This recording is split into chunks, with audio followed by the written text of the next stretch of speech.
Hello friends, ये है Hindi video 11। इसमें हम आगे कंटिन्यू करेंगे अफ्रीका, जो कि हमने पिछली बार थोड़ा बहुत देखा था। अब हम थोड़ा सा पिछला एक टॉपिक मैं आपको बताना भूल गया था कि जैसे हम बच्चों को सिखाया जाता है sun rises in the east and sets in the west, तो वो सही है या नहीं।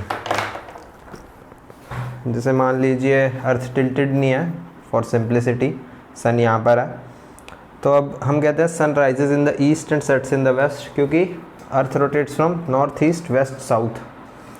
तो वेस्ट वाला बंदा सबसे पहले सन को देखेगा और फिर सन उसके लिए दूर चला जाएगा, तो हम क्या कहेंगे कि sun rises in the east, क्योंकि यहाँ बैठे बंदे के लिए ये नॉर्थ है, ये ईस्ट है, ये साउथ है, ये वेस्ट है, तो ईस्ट डायरेक्शन में वो सन को उगते हुए देखेगा। तो इसके कारण हम कहते हैं sun rises in the east and sets in the west. वो यहाँ पहुँचेगा बंदा, फिर जब वो यहाँ पहुँचेगा, यहाँ पर वेस्ट साइड में सन होगा। तो ये जो sun rises in the east and sets in the west है, ये फिर अगेन गलत है, क्योंकि हम अर्थ पे बैठ के देख रहे हैं इसलिए हमें ऐसा लगता है, but sun neither rises nor sets, it is the earth which rises, और more accurately your location on the earth which rises and sets in front of the sun. तो ट्रू क्या होगा? Not sun rises in the east and sets in the west, earth rises in the west and sets in the east. Earth rises in the west and sets in the east, midnight. That's all. Let's resume with Africa. I told you the diagram of Africa. If I have to draw the diagram of the whole world focusing on Africa, the diagram of Africa is drawn something like this.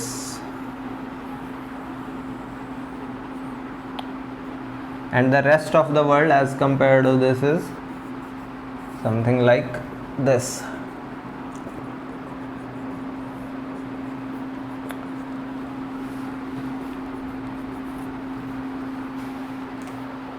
It touches at 3 points: Strait of Gibraltar, these are closer, then Isthmus of Suez, and then Strait of Bab al-Mandab.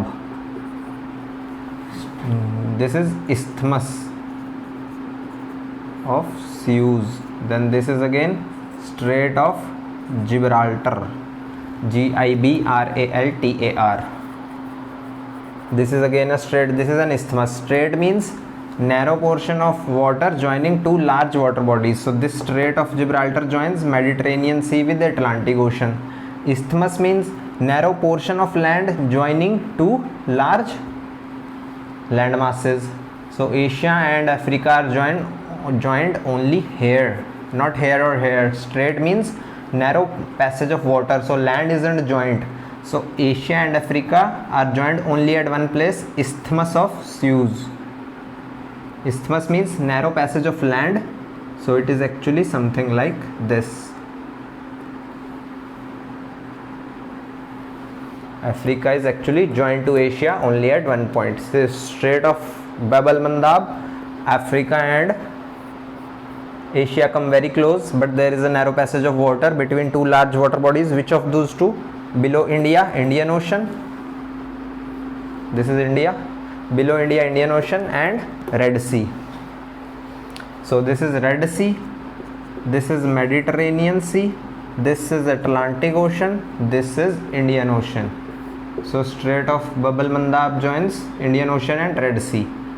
Gulf of Isthmus of Suez joins these two lands and separates two water bodies.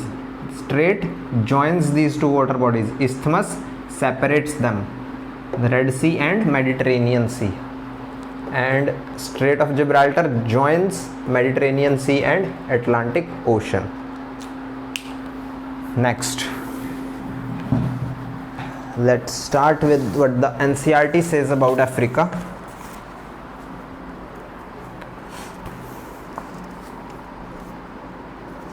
I told you Libya here, Egypt, Libya has recorded the highest temperature on all of Earth, 58.8 degree Celsius, it is unimaginable. Then equatorial type of climate, equator I told you passes through here, equator doesn't pass through India, tropic of cancer passes through here, tropic of cancer passes through middle of India, tropic of capricorn passes through here, tropic of capricorn passes through middle of Australia, and as far as North America, South America are concerned, this also tells me that I have drawn them wrong। मुझे ये पता चल गया कि मैंने ये गलत बनाए हैं। क्यों? क्योंकि ये कैसे बनेंगे, ये जो इक्वेटर है वो साउथ अमेरिका के ऊपर से जाता है, ट्रॉपिक ऑफ कैंसर नहीं जाता है, और फिर ये भी पास बन जाएगा इसके। और मैंने आपको ये भी बताया था कि ये इस्थमस ऑफ पनामा से जुड़ा हुआ है। Isthmus means narrow passage of land, तो ये और ये आपस में जॉइंड है। तो ये बनेगा कैसा एक्चुअली, ये कुछ ऐसा सा है। यहाँ पे सेंट्रल अमेरिकन कंट्रीज़ हैं, जैसे Belize, Honduras, Guatemala, Nicaragua, El Salvador and Panama. आगे चलते हैं। तो यहाँ पर है इक्वेटर पे हमेशा जहाँ से भी पास करेगा ये इक्वेटोरियल रेन फॉरेस्ट होती है। यहाँ पर रोज़ बारिश होती है, इसे बोलते हैं 4 o'clock शावर्स। 4 o'clock शावर्स, दोपहर के शाम के 4 बजे रोज़ इक्वेटर पे बारिश होती है। इसके रीज़न मैं आपको आगे चल के बताऊंगा जब हम पढ़ेंगे कि क्या होता है इक्वेटर, ट्रॉपिक ऑफ कैंसर पे एयर की मूवमेंट, जब हम एटमॉस्फेयर पे आएंगे। तो यहाँ पर भी 4 o'clock शावर्स होते हैं। तो इक्वेटोरियल रेन फॉरेस्ट एग्जिस्ट करती है। यहाँ पर इस दुनिया की सबसे बड़ी रेन फॉरेस्ट है इक्वेटोरियल अमेज़न। यहीं पर एनाकोंडा मिलता है, सांप। यहाँ पर बहुत सारी वेराइटीज़ मिलती हैं। ये पूरे वर्ल्ड में लैंड पर सबसे ज़्यादा बायोडाइवर्स एरिया है। इसी तरह इधर ये सारा इक्वेटोरियल रेन फॉरेस्ट रीजन है, और इसमें मेनली कौन सा कंट्री आएगा, कॉन्गो, जिसके बारे में मैंने आपको पिछली क्लास में बताया था। कॉन्गो को ज़ायरे भी बोलते हैं। पहले शायद इसकी कैपिटल किनशासा है शायद, और king Leopold II of Belgium ने इस पर राज किया था, तो शुरू में बेल्जियन कॉन्गो इसका नाम था। बेल्जियम की मेन यही एक टेरिटरी थी, कॉलोनी थी अफ्रीका में, और ये लास्ट तक रही है काफ़ी। उसके बाद ये इंडिपेंडेंट हो गई थी। इसके बाद यहाँ पर तो हो गया equatorial rain forest, 4 o'clock showers. ऊपर और नीचे क्या है, सवाना।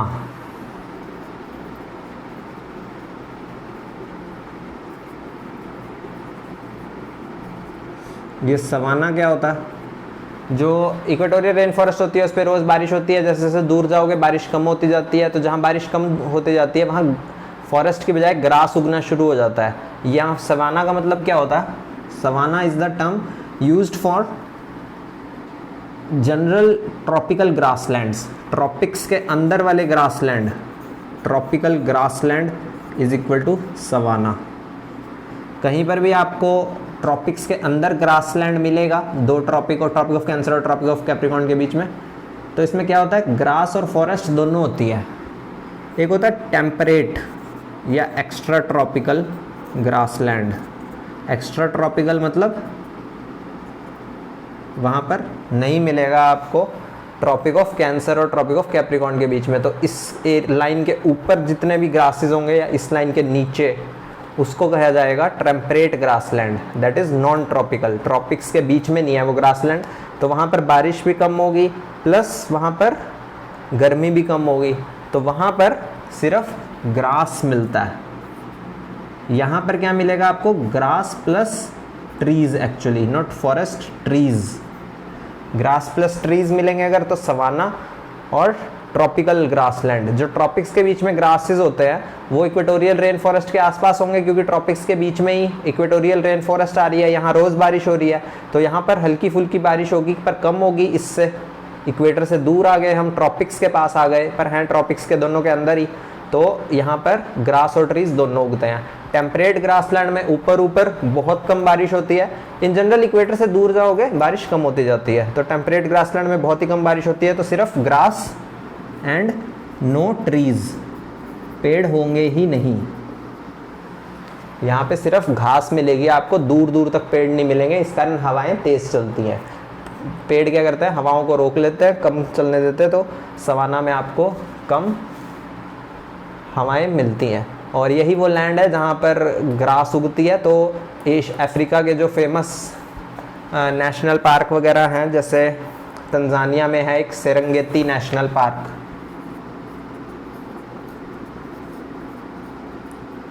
तंजानिया में। इसी तरह से साउथ अफ्रीका में है, ये तो खैर नॉन ट्रॉपिकल हो गया, टेम्परेट ग्रासलैंड में आएगा क्रूगर नेशनल पार्क। ये बड़े फेमस हैं दो। इस दुनिया में 3 नेशनल पार्क बहुत फेमस हैं, सेरेंगेटी, क्रूगर और यहाँ पर आएगा एक येलोस्टोन, पीला पत्थर, येलोस्टोन नेशनल पार्क। क्रूगर ये टेम्परेट ग्रासलैंड का एग्जांपल है, सेरेंगेटी तंजानिया में सवाना का ग्रास एग्जांपल है। यहाँ पर सवाना मतलब ग्रास और ट्रीज दोनों होंगे। यहीं पर मेनली आपको वाइल्ड लाइफ पाई जाती है, जो अफ्रीका की फेमस वाइल्ड लाइफ है, जिसमें एलिफेंट आता है, लॉयन आते हैं और लेपर्ड आते हैं, चीता आता है, चीता जो कि fastest land animal on earth है।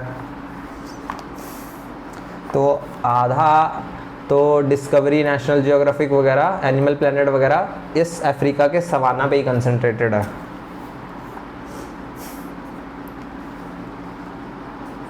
ये जो ग्रास होती है सवाना, ये टॉल और कोर्स होती है, खाने में अच्छी नहीं होती।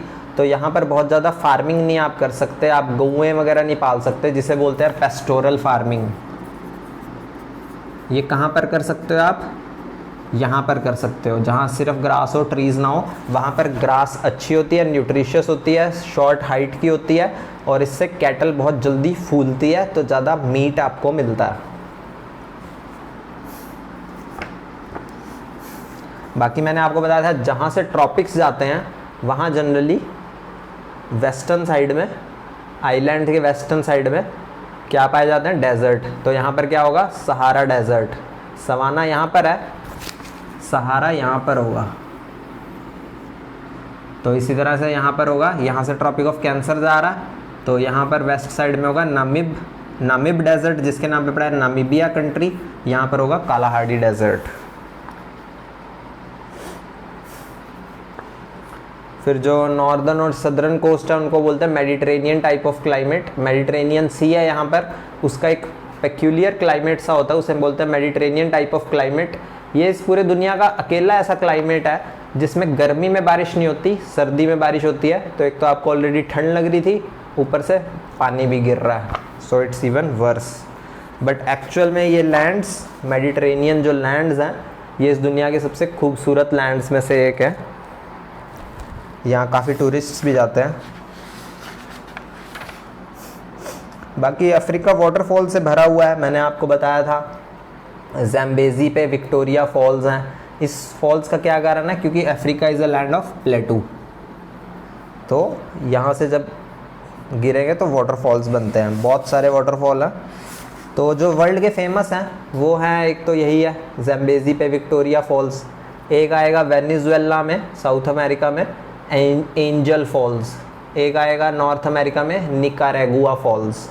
ये 3 बड़े फेमस हैं। एंजल फॉल्स इस दुनिया के हाईएस्ट फॉल्स हैं। ऑलमोस्ट 1 किलोमीटर ऊपर से हाइट से पानी गिरता है और नीचे तक पहुंचते पहुंचते सिर्फ धुंध टाइप पहुंचती है, पानी नहीं पहुंचता।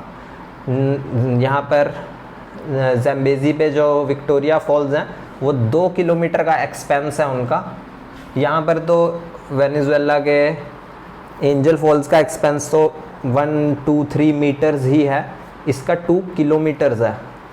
और निकारागुआ फॉल्स भी बहुत फेमस है यहाँ पर। इसके अलावा ज़ैम्बेज़ी पे एक करीबा डैम है। नाइल यहाँ लेक विक्टोरिया में उगती है, शुरू होती है और ऊपर जाती है। यहाँ पर वाइट नाइल है, यहाँ पर ब्लू नाइल है, फिर ये मिल जाते हैं, फिर आगे जाते हैं। इस पर एक डैम बना हुआ है, उस डैम का नाम है अस्वान डैम। अस्वान डैम ये वर्ल्ड हिस्ट्री में बड़ा फेमस डैम है। इजिप्ट में राज था प्रेसिडेंट गमल अब्दल नासेर का। गमल अब्दल नासेर, ये वर्ल्ड हिस्ट्री में पढ़ेंगे हम। सेकेंड वर्ल्ड वॉर के बाद जब इजिप्ट आज़ाद हो गया, सेकेंड वर्ल्ड वॉर से पहले इस पे ब्रिटेन का राज था, तो ब्रिटेन छोड़ के चले गए, तो सब कुछ छोड़ दिया उन्होंने। पर स्यूज़ कैनाल ये इस्थमस ऑफ स्यूज है जो ये इजिप्ट में है। यहाँ पर ये डायग्राम थोड़ा सा अजीब सा बना है, तो आप मैप में देखोगे तो बिल्कुल सही आपको मिल जाएगा। तो ये जब छोड़ के गए थे तो स्यूज कैनाल को ब्रिटेन ने अपने कब्जे में रख लिया था। बाकी सारा इजिप्ट, गमल अब्दुल नासिर ये एक मिलिट्री का हेड था वहाँ के, तो जनरल कह सकते हो आप इसको, जनरल गमल अब्दुल नासिर, तो इसको दे गए थे सारा का सारा इजिप्ट। बस ये स्यूज़ उन्होंने रख लिया था। बाद में स्यूज़ कैनाल क्राइसिस हुआ, इसने स्यूज़ कैनाल को नेशनलाइज कर दिया और फिर बाद में स्यूज़ कैनाल क्राइसिस हुआ। ब्रिटेन ने फ्रांस के साथ मिलके, इज़राइल के साथ मिलके, इन तीन देशों ने, ब्रिटेन, फ्रांस और इज़राइल ने स्यूज़ पे अटैक कर दिया, इजिप्ट पे अटैक कर दिया कि स्यूज़ कैनाल को नेशनलाइज नहीं किया जाना चाहिए और वो ब्रिटेन के ही कंट्रोल में रहना चाहिए। ब्रिटेन का साथ देता था फ्रांस और इज़राइल ये चाहता था कि इजिप्ट अमीर ना बने। अगर स्यूज़ इजिप्ट के अंडर आ जाएगी तो उससे अर्न होने वाला सारा रेवेन्यू भी इजिप्ट का हो जाएगा और इज़राइल रिलेटिवली वीक हो जाएगा। इसके अलावा इज़राइल को दोस्त भी चाहिए बहुत सारे, क्योंकि वो एक छोटा सा ज्यूज़ का लैंड है जो मुस्लिम से घिरा हुआ है, तो उसको बाहर के पावरफुल नेशंस की दोस्ती चाहिए। पर स्यूज़ कैनाल क्राइसिस में उल्टा हुआ। ये स्यूज़ कैनाल क्राइसिस शायद 1956 का था। ये जो स्यूज़ कैनाल थी ये बन चुकी थी 1869 में। ये ईयर्स आपको याद होने चाहिए, इनसे बहुत कुछ ईजी हो जाता है, आप एक्चुअल में अंदाज़ा लगा पाते हैं कि ये कब हो रहा है। तो आप देख रहे हो कि ये सेकेंड वर्ल्ड वॉर के बाद हो रहा है, क्योंकि सेकेंड वर्ल्ड वॉर 1939 टू 1945 हुआ था, तो सेकेंड वर्ल्ड वॉर ख़त्म होने के 11 साल बाद तो इन्होंने अटैक कर दिया। पर उस टाइम कुछ उल्टा हो गया। यूएस और रशिया दोनों ने ही क्रिटिसाइज़ किया ब्रिटेन, फ्रांस और इज़राइल को। जब उन दोनों ने क्रिटिसाइज़ किया, पूरे वर्ल्ड ने क्रिटिसाइज़ किया, तो ब्रिटेन, फ्रांस और इज़राइल ने हार मान ली, युद्ध वापस ले लिया, अपनी आर्मी वापस बुला ली और इजिप्ट जीत गया और स्यूज़ कैनाल इनकी हो गई। बाद में इसने एक डैम बनाना था, इस प्रेसिडेंट ने, general Gamal Abdul Nasser of Egypt ने, नाइल रिवर पे, वो इजिप्ट से जाती है। नाइल को इजिप्ट को बोलते हैं गिफ्ट ऑफ द नाइल, क्योंकि नाइल रिवर यहाँ से जाती है। ये तो है सहारा डेजर्ट, तो इजिप्ट भी एक डेजर्ट ही होता अगर नाइल रिवर ना फ्लो कर रही होती है। लेक विक्टोरिया से शुरू होती है और इजिप्ट तक जाती है, आगे जाके लास्ट में मेडिटेरेनियन सी में गिरती है ये। तो ये जब नाइल रिवर यहाँ से जाती है तो इजिप्ट को गिफ्ट ऑफ द नाइल भी बोलते हैं, क्योंकि नाइल के कारण ही यहाँ पर सब कुछ है। ये लॉन्गेस्ट रिवर है पर इसमें पानी ज़्यादा नहीं होता है, सबसे ज़्यादा पानी अमेज़न में होता है। अभी हम साउथ अमेरिका में देखेंगे। तो जब इजिप्ट को उसने असवान डैम बनाना था तो उसने पैसा मांगा यूएस से कि मुझे पैसे चाहिए, असवान डैम बनाना चाहता हूँ मैं इजिप्ट रिवर पे। तो उन्होंने पैसे देने के लिए कुछ शर्तें रखी जो कि इसने मानने से मना कर दिया। वो शर्तें यूएस के फेवर में जा रही थी, इजिप्ट के फेवर में नहीं जा रही थी, तो इसने मना कर दिया। तो इसने खुद से ये डैम बनाया और फिर इस डैम से बहुत ज़्यादा फ़ायदा हुआ। और इस डैम के बनने के कारण, क्योंकि डैम पानी रोक लेता है, दो तरह के डैम होते हैं, एक होता है रन ऑफ द रिवर और एक होते हैं gravity based dam. Run of the river dam मतलब नाम से ही क्लियर है, run of the river, river चलती रहेगी, पानी हम रोकेंगे नहीं, उस चलते पानी से टरबाइन घुमाएंगे। दूसरे होते हैं ग्रेविटी डैम, उसमें पानी रोक लेते हैं हम और फिर उस पानी को इकट्ठे गिराते हैं, उस टाइम पे टरबाइन घुमाते हैं। तो जिस रिवर में कम पानी होता है उसमें जनरली हम ग्रेविटी डैम बनाते हैं ताकि पानी रोक लें काफ़ी सारा और फिर टरबाइन घुमाएं और फिर काफ़ी अच्छी बिजली पैदा हो। Run of the river dam उसी रिवर पे बन सकता है जिसमें पानी हर वक्त ही बहुत तेज़ बह रहा है, वरना तो कुछ बिजली ज़्यादा पैदा नहीं होगी। तो इसने जब ये डैम बनाया तो पीछे एक लेक बन गई, क्योंकि पानी इकट्ठा होने लगा तो एक लेक बन गई। तो उस लेक का नाम है लेक नासिर।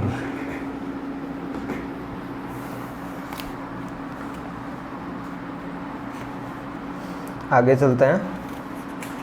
बाकी अफ्रीका जो है डायमंड का कॉन्टिनेंट कह सकते हो आप। 90-95% डायमंड दुनिया का यहीं से आता है, आधा गोल्ड यहीं से आता है। इतना सब होने के बावजूद भी ये पुअरेस्ट कॉन्टिनेंट है, क्योंकि यहाँ पे आयरन और कोल नहीं है जिससे स्टील बनाना संभव हो पाता है। इसको आयरन और कोल ही नहीं है जो कि इंडिया के पास है, यूएस के पास है, रशिया के पास है, यूके ने अपना ऑलमोस्ट पूरा ख़त्म कर दिया है, जर्मनी के पास है, जापान के पास बिल्कुल नहीं है, पर जापान इंडिया से बहुत ज़्यादा इंपोर्ट करता है कोल और आयरन। और तो इस तरह से लोग देश अमीर बनते हैं। स्टील जो है वो एक आयरन और स्टील, कोल, ये एक बेसिक इंडस्ट्री है जो अगर आपके पास नहीं होगी तो आगे भी आप ज़्यादा कुछ कर नहीं सकते, क्योंकि लगभग हर चीज़ में लोहा या फिर कोल का सबसे बड़ा यूज़ तो पावर में है, इलेक्ट्रिसिटी में। Power means electricity. तो बिजली बनाओगे आप तो कोयले से बनती है मोस्टली इस दुनिया में आज भी। इंडिया की 70% बिजली कोयले से बनती है। अब हम धीरे धीरे रिन्यूएबल पे जा रहे हैं, वो बड़ी महंगी पड़ती है और उसमें बहुत सारे इश्यूज़ भी हैं। कोल में भी बहुत सारे इश्यूज़ हैं, इनफैक्ट वो उससे भी वर्स है, बट वही टेक्नोलॉजी सबसे शुरू से चली आ रही है तो अब वही चलती रहेगी। तो आगे चलते हैं। कोल एंड आयरन ओर ना होने की वजह से ये थोड़ा पीछे है। साउथ अफ्रीका जो है क्रोमियम सबसे ज़्यादा बनाता है। ये सब चीज़ें याद रखो, थोड़ा कोशिश करो याद रहे, नहीं भी याद रहे कोई बात नहीं, पर अगर याद रहेंगी तो अच्छी बात है, कुछ लिख पाओगे पेपर में अगर कुछ क्वेश्चन आ गया। बाकी फॉरेस्ट जो होते हैं, फॉरेस्ट 4 तरह के होते हैं, जैसे मेनली एक तो इक्वेटोरियल रेन फॉरेस्ट हो गया कि हर रोज़ बारिश हो रही है, पानी बहुत ज़्यादा है, बहुत डेंस फॉरेस्ट बनेंगी, जैसे Amazonian rain forest of south America. तो एक ये होगी फॉरेस्ट। इसके अलावा इसके ऊपर जाने पर धीरे धीरे फॉरेस्ट कम हो जाती है, ग्रासलैंड बनते हैं। नीचे जाने पर और ग्रासलैंड बनते हैं, ट्रीज़ ख़त्म ही हो जाते हैं। उसके बाद आते हैं टेम्परेट फॉरेस्ट। यहाँ जो ठंडे इलाके हैं उनके ऊपर, टेम्परेट ग्रासलैंड के नीचे यहाँ पर टेम्परेट फॉरेस्ट बनती है। इस तरफ थोड़ा ग्रासलैंड रहते हैं। क्यों होता है ऐसा? यहीं ग्रासलैंड क्यों होते हैं, इस तरफ टेम्परेट ग्रासलैंड क्यों होते हैं, टेम्परेट फॉरेस्ट क्यों होती है, ऐसे ऐसे करके हमारे सिलेबस में है सारा। एटमॉस्फेयर जब हम पढ़ेंगे, एयर मूवमेंट्स, तो बारिश हम पढ़ेंगे, क्लाउड्स एंड प्रेसिपिटेशन, वो हम देखेंगे कि ऐसे क्यों होता है। तो यहाँ पर एक और फॉरेस्ट है सबसे टॉप पे जाके, कॉनिफेरस फॉरेस्ट। कॉनिफेरस मतलब कुछ ऐसे से पेड़ होते हैं वहाँ पे। ये क्यों होते हैं ऐसे? स्नो पड़ती है और इमिडिएटली नीचे गिर जाती है। अब अगर हमारे मैंगो ट्री पे स्नो पड़ेगी तो वो तो ख़त्म ही हो जाएगा, क्योंकि स्नो कभी नीचे गिर ही नहीं पाएगी और वो पेड़ सारा ख़राब हो जाएगा, फोटोसिंथेसिस नहीं होगा, ठंड लगेगी उस पेड़ को बहुत ज़्यादा, सारे पत्ते उसके गिर जाएंगे और वो पेड़ मर जाएगा। तो ये पेड़ इवॉल्व हुए हैं कॉनिफेरस फॉरेस्ट रशिया के टॉप पे, साइबेरिया वगैरह में। इसके अलावा कनाडा और यूएस में। इसके अलावा नॉर्वे, स्वीडन, फिनलैंड, ये यूरोप के टॉप के देशों में। इनके बारे में हम डिटेल में पढ़ेंगे। तो ये जो बाकी सारे फॉरेस्ट हैं, इक्वेटोरियल रेन फॉरेस्ट हो गया, सवाना में जो थोड़े बहुत ट्रीज़ हैं, सवाना में ग्रासेस और ट्रीज़ दोनों हैं, इसके अलावा और जितने भी ये टेम्परेट फॉरेस्ट वगैरह हैं, इन सब में हार्डवुड ट्री होते हैं। इनकी जो वुड होती है, जो लकड़ी होती है, वो हार्ड होती है, सख्त होती है, उस पर काम करना आसान नहीं है, बहुत मुश्किल है। जो ये बोरियल फॉरेस्ट होती है कॉनिफेरस, जिसको पाइन ट्री जिसमें सबसे ज़्यादा होता है, ये इस दुनिया की अकेली सॉफ्टवुड फॉरेस्ट है। इसकी वुड सॉफ्ट होती है, काम करने में आसान होती है और इसके बहुत सारे फ़ायदे हैं। और ये इस कारण ये trees one of the fastest rate से कट भी रहे हैं। इसके अलावा ये ब्राज़ील के प्रेसिडेंट जो है जेयर बोल्सोनारो, वो अमेज़न रेन फॉरेस्ट को बड़ी जल्दी जल्दी काट रहे हैं। अमेज़न रेन फॉरेस्ट को लंग्स ऑफ द अर्थ भी कहते हैं, क्योंकि ये इतनी ज़्यादा बड़ी, डेंस और बायोडाइवर्सिटी से भरी हुई है। लंग्स ऑफ द अर्थ इसको इसलिए कहते हैं, जिस तरह से हमारे लंग्स ऑक्सीजन को सोख लेते हैं, हमारे खून में भेजते हैं और CO2 को बाहर निकाल देते हैं, उसी तरह ये लंग्स ऑफ द अर्थ होने के कारण CO2 एब्जॉर्ब करके पेड़ सारे के सारे ये पूरी की पूरी रेन फॉरेस्ट के ऑक्सीजन बाहर छोड़ते हैं। बाकी अफ्रीका जो है, ये जो इक्वेटोरियल रेन फॉरेस्ट है, इसके ट्रीज़ अगर आप रट लोगे तो हर जगह वही ट्रीज़ पाए जाते हैं, क्योंकि रेन फॉरेस्ट में एक स्पेशल टाइप का ट्री होगा, वहाँ पर ये पाइन ट्री ही पाए जाएंगे। इसी तरह से टेम्परेट फॉरेस्ट में अपनी तरह के ट्रीज़ होते हैं। ऐसा नहीं हो सकता कि यहाँ के ट्री वहाँ पर उग रहे हैं, शायद कोई मिल जाए आपको, बट इन जनरल सब कुछ स्पेशलाइज्ड होता है अर्थ पे। तो यहाँ जो वाइल्ड लाइफ मिलेगी वहाँ नहीं मिलेगी, वहाँ जो वाइल्ड लाइफ मिलेगी यहाँ नहीं मिलेगी, ऐसा होता है। तो यहाँ पर जो ये ट्रीज़ वगैरह होते हैं, इनको अगर आप एक बार रट लोगे तो इक्वेटोरियल रेन फॉरेस्ट के कौन कौन से ट्रीज़ हैं फेमस? महागनी, एबनी और टीक साल वगैरह तो खैर डेसिडियस के हो गए। Rosewood, mahogany, ebony, rosewood. Rose तो एक प्लांट पर उगता है, ये फॉरेस्ट है, ट्री है मतलब ये, तो ये रोज़ का इससे कुछ लेना देना नहीं है। तो NY से एंड करने वाले ट्री आप याद रख सकते हो कि इक्वेटोरियल रेन फॉरेस्ट में हमें मिलते हैं। इसके अलावा अफ्रीका जो है, ऑयल पाम वहाँ पर बहुत उगता है। ऑयल पाम पेड़ का नाम है, इससे निकलने वाले तेल का नाम है पाम ऑयल। तो जो लास्ट में टर्म आ रही है वो ये बताती है कि आप पेड़ की बात कर रहे हो या प्रोडक्ट की। ऑयल पाम पेड़ है, उससे हम पाम ऑयल निकालते हैं। इंडिया भी इसका one of the largest importer है। जब हम इंडिया की ट्रेड देखेंगे तो हमें ये पता चलेगा। अफ्रीका से हम मोस्टली बहुत सारा तेल निकलवाते हैं।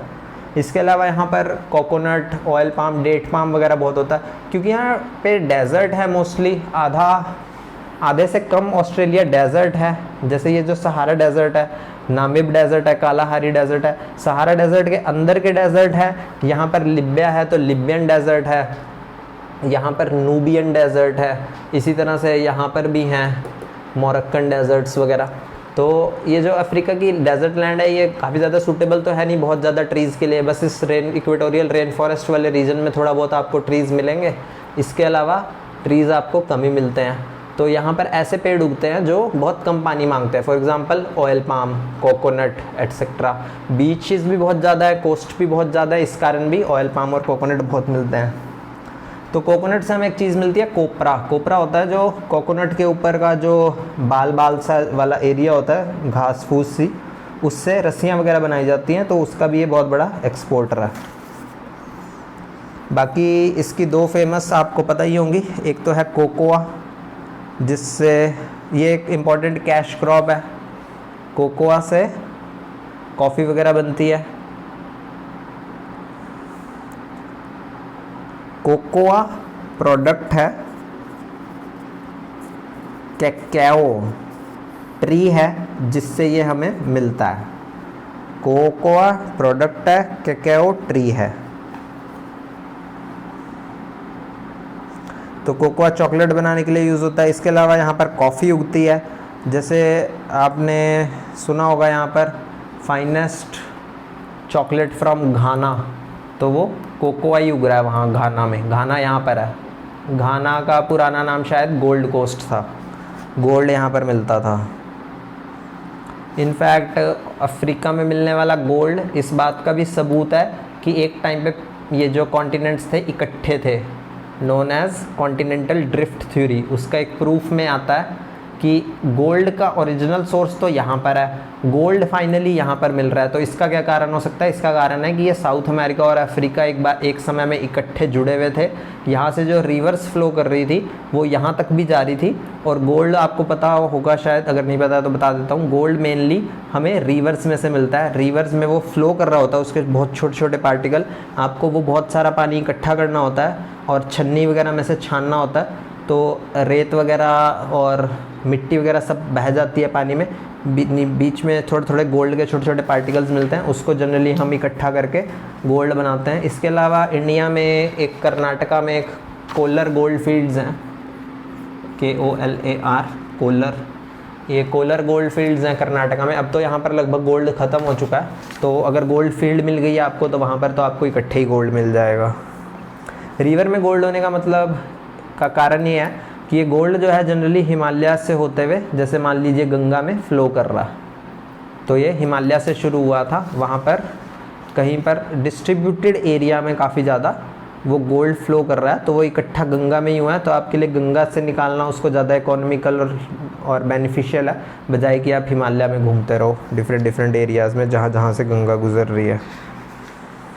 कालाहारी जो ये नामिब डेजर्ट है कोस्ट के साथ वाला, बीच में कालाहारी डेजर्ट है। इस कालाहारी डेजर्ट में ऑस्ट्रिच मिलता है, जो वर्ल्ड का लार्जेस्ट फ्लाइटलेस बर्ड है। उड़ नहीं सकता है, थोड़े टाइम के लिए उड़ सकता है, छोटे छोटे पंख होते हैं, बट सस्टेन्ड फ्लाइट नहीं है भर सकता। और ये बहुत ख़तरनाक ऑस्ट्रिच जो होता है, ख़तरनाक वो होता है बर्ड, और ये इंसान को मौत के घाट भी उतार सकता है। अगर आप कभी ऑस्ट्रिच के सामने आ जाओ और वहाँ से भागो तो वो आपके पीछे भागेगा और मोस्ट प्रोबेबली आपको मौत के घाट भी उतार सकता है। तो ऑस्ट्रिच से बचने का यही तरीका होता है कि या तो उसके सामने ज़मीन पे लेट जाओ, फिर वो आपको कुछ नहीं कहेगा और चला जाएगा, या फिर आप उसके सामने ऐसे हाथ करके खड़े रहो और ऊपर हाथ कर लो ऐसे, इससे भी वो चला जाता है। ये सब डिस्कवरी और नेशनल जियोग्राफिक की बेफालतू की नॉलेज है। आप भी ये चैनल देखा करो। पढ़ने का हर वक्त मन नहीं करता है, कभी कभी मन करता है कि कुछ अपने टाइम पास के लिए कर लें, तो उस टाइम नेशनल जियोग्राफिक या एनिमल प्लैनेट, डिस्कवरी, ये सब इकट्ठे वगैरह चैनल एक ही जगह पे होते हैं हमारी टीवी की लिस्ट में, तो वो देख लिया करो, उसका बहुत ज़्यादा एडवांटेज मिलता है हमारे इस ज्योग्राफी के पेपर में।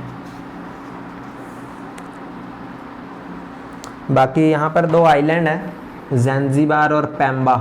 इनफैक्ट जहाँ पर जो एक लेक है तंगन्यिका, TANGANYIKA, तंगन्यिका लेक है। जब तंगन्यिका लेक का एरिया आज़ाद हो गया, डीकोलोनाइज हो गया इसके ऑनर्स पे से, तो जो तंगन्यिका और ज़ांज़िबार का जो आइलैंड था, ये ज़ांज़िबार आइलैंड है, तंगन्यिका यहाँ कहीं पे एक लेक है। मैंने आपको बताया था यहाँ पर रिफ्ट वैली है, एक ये है रिफ्ट वैली और एक ये है।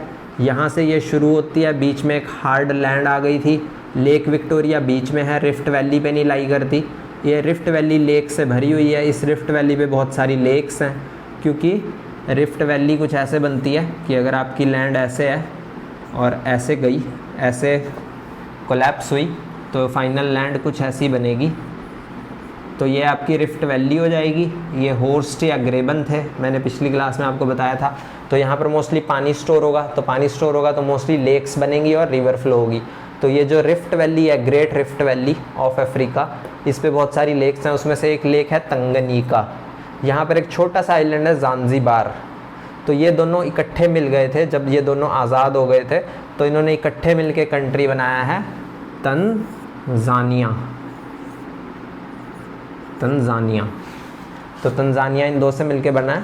तो ये जो ज़ांज़िबार आइलैंड है, इस पर क्लव्स मिलते हैं। क्लव का मतलब होता है लौंग। हमारे घर में जो एक काली सी चीज़ पड़ी होती है रसोई में, ऐसे करके, और ऊपर एक गोल सा होता है उस पर, इसको बोलते हैं क्लव या लौंग। तो ज़ांज़िबार में इस दुनिया के 90% लौंग उगते हैं। तो अगली बार अगर आप अपनी रसोई में लौंग देखो तो अपनी मम्मी को बताना, मम्मी ये तंजानिया में मोस्ट प्रोबेबली पैदा हुआ होगा, और फिर आपकी मम्मी आपको पिटेगी। चलो जी, अब पीपल पे चलते हैं। 70% पीपल आर ब्लैक्स, 70% लोग हैं डार्क कॉम्प्लेक्शन के। तो मोस्ट ऑफ अफ्रीका ट्राइबल से बना हुआ है, डिफरेंट ट्राइब्स यहाँ पर रहते हैं। इसके अलावा ये एक बहुत ही स्पार्सली पॉपुलेटेड लैंड है। इंडिया की तरह नहीं है कि आप जहाँ भी जाओगे आपको लोग मिल रहे हैं। यहाँ पर दूर दूर तक आपको बहुत कम लोग मिलते हैं, तो आप बहुत ज़्यादा अकेलापन भी फील कर सकते हो। बाकी स्वाहिली यहाँ की एक लैंग्वेज है, बड़ी फेमस है, बहुत से लोग बोलते हैं। डेंसिटी यहाँ की सिर्फ 26 है, इंडिया की 400 है। ये तो खैर पुरानी NCERT है, तो नई में 40 के 50 चली गई होगी डेंसिटी। इंडिया की 400 है, 384 टू बी एग्जैक्ट है शायद, अकॉर्डिंग टू सेंसस 2011, जहाँ तक मुझे याद आ रहा है। आगे कुछ एक पर्टिकुलर कंट्रीज़ की बात करता है ये अफ्रीका नाम के कॉन्टिनेंट में। पहली है कोंगो, जहाँ पर इक्वेटोरियल रेन फॉरेस्ट है, इक्वेटर बीच में से गुजरता है। कोंगो को कहते हैं एक बहुत ही बड़ी ज़ू, चिड़ियाघर जिसको बोलते हैं।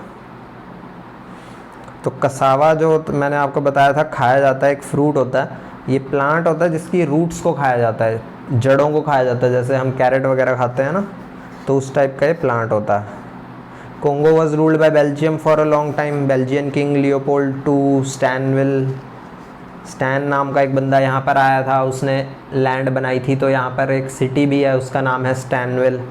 ये जो वर्ल्ड हिस्ट्री के इश्यूज़ हैं, ये एक्चुअली इश्यूज़ भी हैं, क्योंकि बेल्जियन ने इस पर यार राज किया, वो अमीर हो गया, ये गरीब हो गया, आज ये कहते हैं कि तुमने हमें लूटा है। इसी तरह से स्टैनविल नाम की जगह है, ब्राज़ाविल नाम की जगह है। तो ये यहाँ पर डी ब्राज़ा नाम का एक बंदा आया था बेल्जियम से कोंगो में, तो यहाँ की कैपिटल भी शायद ब्राज़ाविल ही है, या पता नहीं कोई और है। तो ये इश्यूज़ हैं इन 2 देशों के बीच में, अफ्रीका इन जनरल और Europe in general, in 2 continents के बीच में। ये क्या कहते हैं कि तुमने हमें लूटा है फर्स्टली, और दूसरा ये नाम चेंज करना चाहते हैं, ब्राज़ाविल नहीं रखना चाहते, कुछ और रखना चाहते हैं, क्योंकि ये नाम ये कहते हैं कि उन लोगों के जिन्होंने हम पे अत्याचार किए हैं, इन्होंने रेप किया है, मर्डर किया है, स्लेव्स बना के उठा कर ले गए थे इनको। जो आज का साउथ अमेरिका और नॉर्थ अमेरिका है, वहाँ पर जो जितने भी ब्लैक लोग पाए जाते हैं वो जनरली अफ्रीकन एंसेस्ट्री के हैं, जो कि वहाँ पर स्लेव ट्रेड के लिए लेके गए थे। जब हम वर्ल्ड हिस्ट्री पढ़ेंगे तो हम वो देखेंगे। तो Congo is often called a gigantic जू, बहुत बड़ी जू कहते हैं इसको, बहुत बड़ा चिड़ियाघर, क्योंकि इक्वेटोरियल लैंड है अमेज़न रेन फॉरेस्ट की तरह। तो यहाँ पर बहुत सारी वाइल्ड लाइफ मिलती है, हर तरह का पेड़ और बहुत सी वाइल्ड लाइफ यहाँ पर मिलती है, जो अब तक पूरी की पूरी हमने डॉक्यूमेंट भी नहीं की है। बाकी यहाँ पर बैंटू स्पीकिंग लोग मिलते हैं, बैंटू, बुशमैन ऑफ कालाहारी, ये कुछ पर्टिकुलर एथनिसिटीज़ हैं। Africa is the land of tribes. बाकी फिर है नाइजीरिया, नाइजीरिया यहाँ पर है, यहाँ पर एक लैंड रिवर है नाइजर, और यहाँ पर एक कंट्री भी है ऊपर नाइजर, ये है नाइजीरिया। इस वक्त हम नाइजीरिया की बात कर रहे हैं। हम मेन कंट्रीज़ की बात करेंगे जो मैटर करते हैं, जो इम्पोर्टेंट है, किसमें कुछ अच्छा है।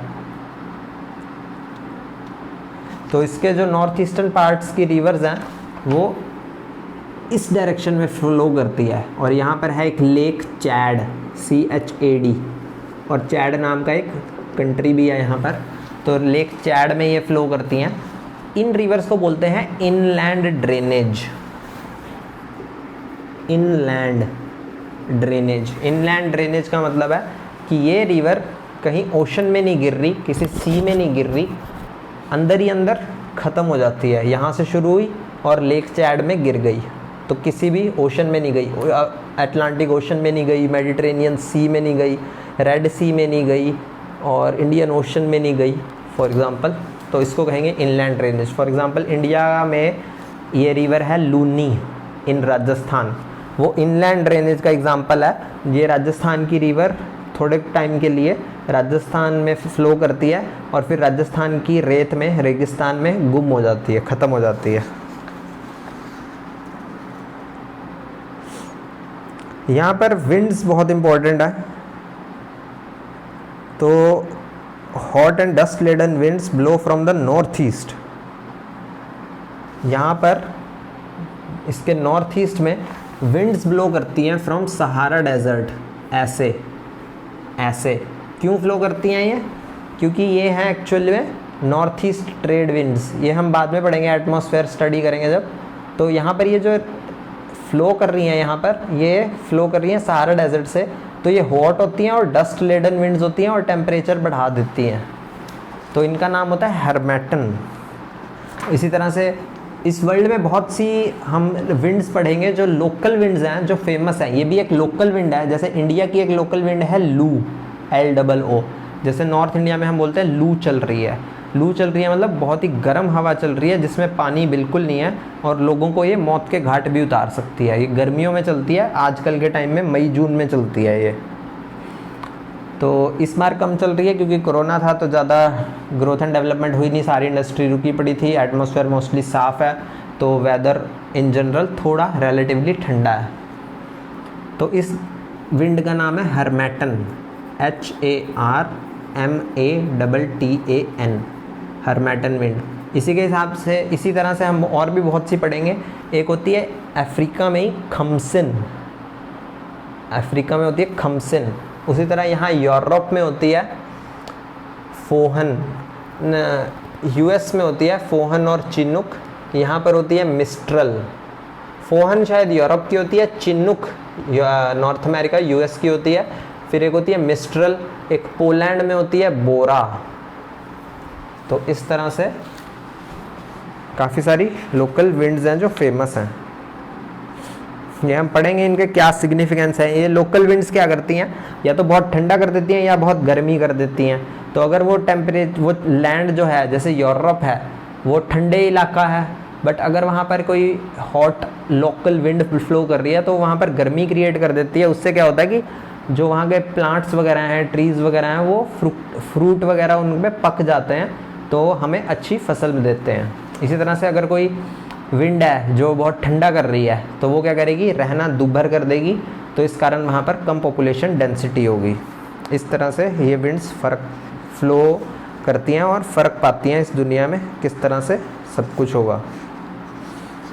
बाकी जो पाम ऑयल है, नाइजीरिया वहाँ पर सबसे ज़्यादा उगता है। इसकी जो कोस्टल लैंड है उस पर पाम ऑयल सबसे ज़्यादा है। बाकी इसकी जो लैंड है उस पर एक कैंजी डैम भी है। इसके अलावा gift of the Nile Egypt, उस पर आते हैं। तो जब तक स्यूज़ कैनाल नहीं थी तब तक ये इस्थमस ऑफ स्यूज़ था। अब क्या है कि एक कैनाल बन गई है, तो अब ये एक्चुअल में ज्वाइन हो गए हैं। तो अभी भी इसको स्ट्रेट नहीं कह सकते, क्योंकि स्ट्रेट इन जनरल नेचुरल सा होता है। स्ट्रेट मतलब नैरो वाटर बॉडी जो दो लार्ज वाटर बॉडीज़ को ज्वाइन कर रही हो। तो ये तो थी तो इस्थमस ही, नैरो लैंड ब्रिज था बिटवीन एशिया एंड अफ्रीका। तो अब इसमें हमने अगर स्यूज़ कैनाल भी बना दी, पहले ऐसे था, लैंड ब्रिज था, अब हमने स्यूज़ कैनाल बना दी, तो भी ये रहेगा इस्थमस ही, क्योंकि लैंड तो अभी भी है, बस हमने वहाँ पर वो बनाई है। तो इसको स्ट्रेट ऑफ स्यूज़ नहीं कहेंगे, इस्थमस ऑफ स्यूज़ ही कहा जाएगा अभी भी। तो यहाँ पर अब स्यूज़ कैनाल हमने बनाई है कब? 1869 में, जो गमल अब्दुल नासिर ने क्या कर दी थी, 1956 में इसको पब्लिक कर दिया था, यानी कि गवर्नमेंट ओन्ड, नेशनलाइज भी बोलते हैं इसको।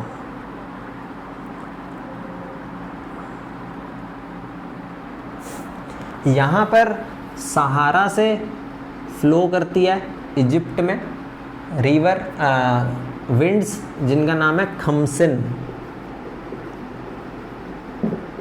तो अब इजिप्ट जो सहारा से फ्लो कर रही है, जैसे यहाँ पर हरमेटन, उसमें डस्ट होगी क्योंकि सहारा डेजर्ट रेगिस्तान है, तो रेत ही रेत है।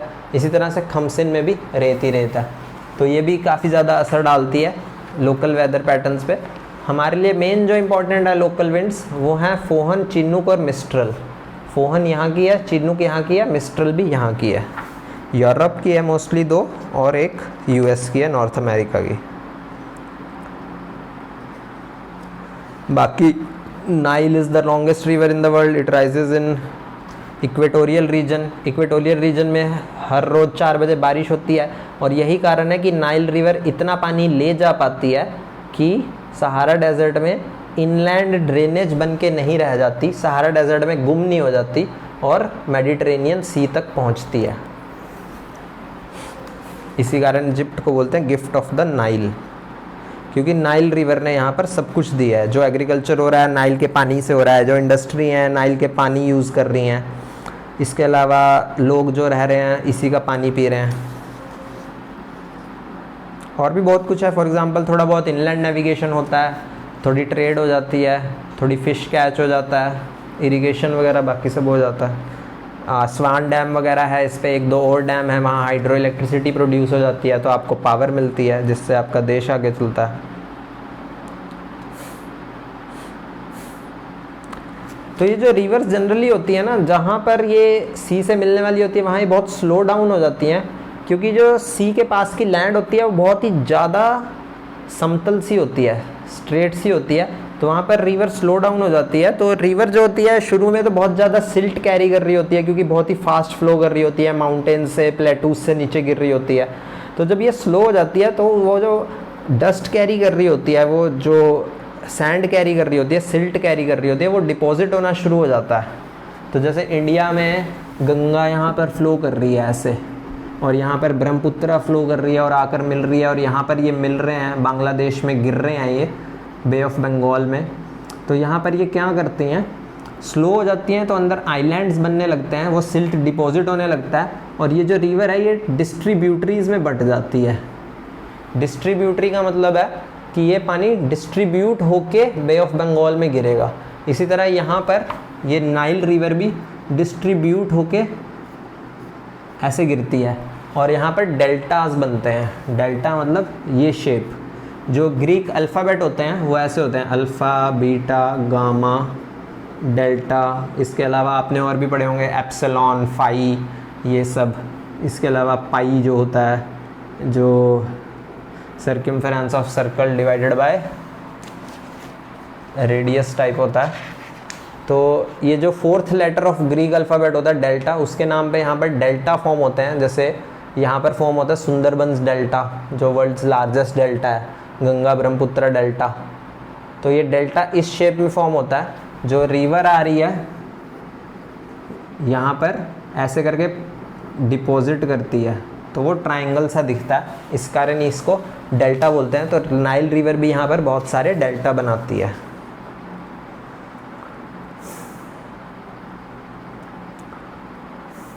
यहाँ पर इसने ये दिखाया भी हुआ है, ये नाइल रिवर फ्लो कर रही है, यहाँ पर डिस्ट्रीब्यूटरीज में फैल गई। यहाँ असवान डैम है, यहाँ पर लेक नासेर है। इसके अलावा यहाँ पर नूबियन डेजर्ट है, अरेबियन डेजर्ट है, ये लिबियन डेजर्ट है, ये सारे सहारा डेजर्ट के पार्ट हैं।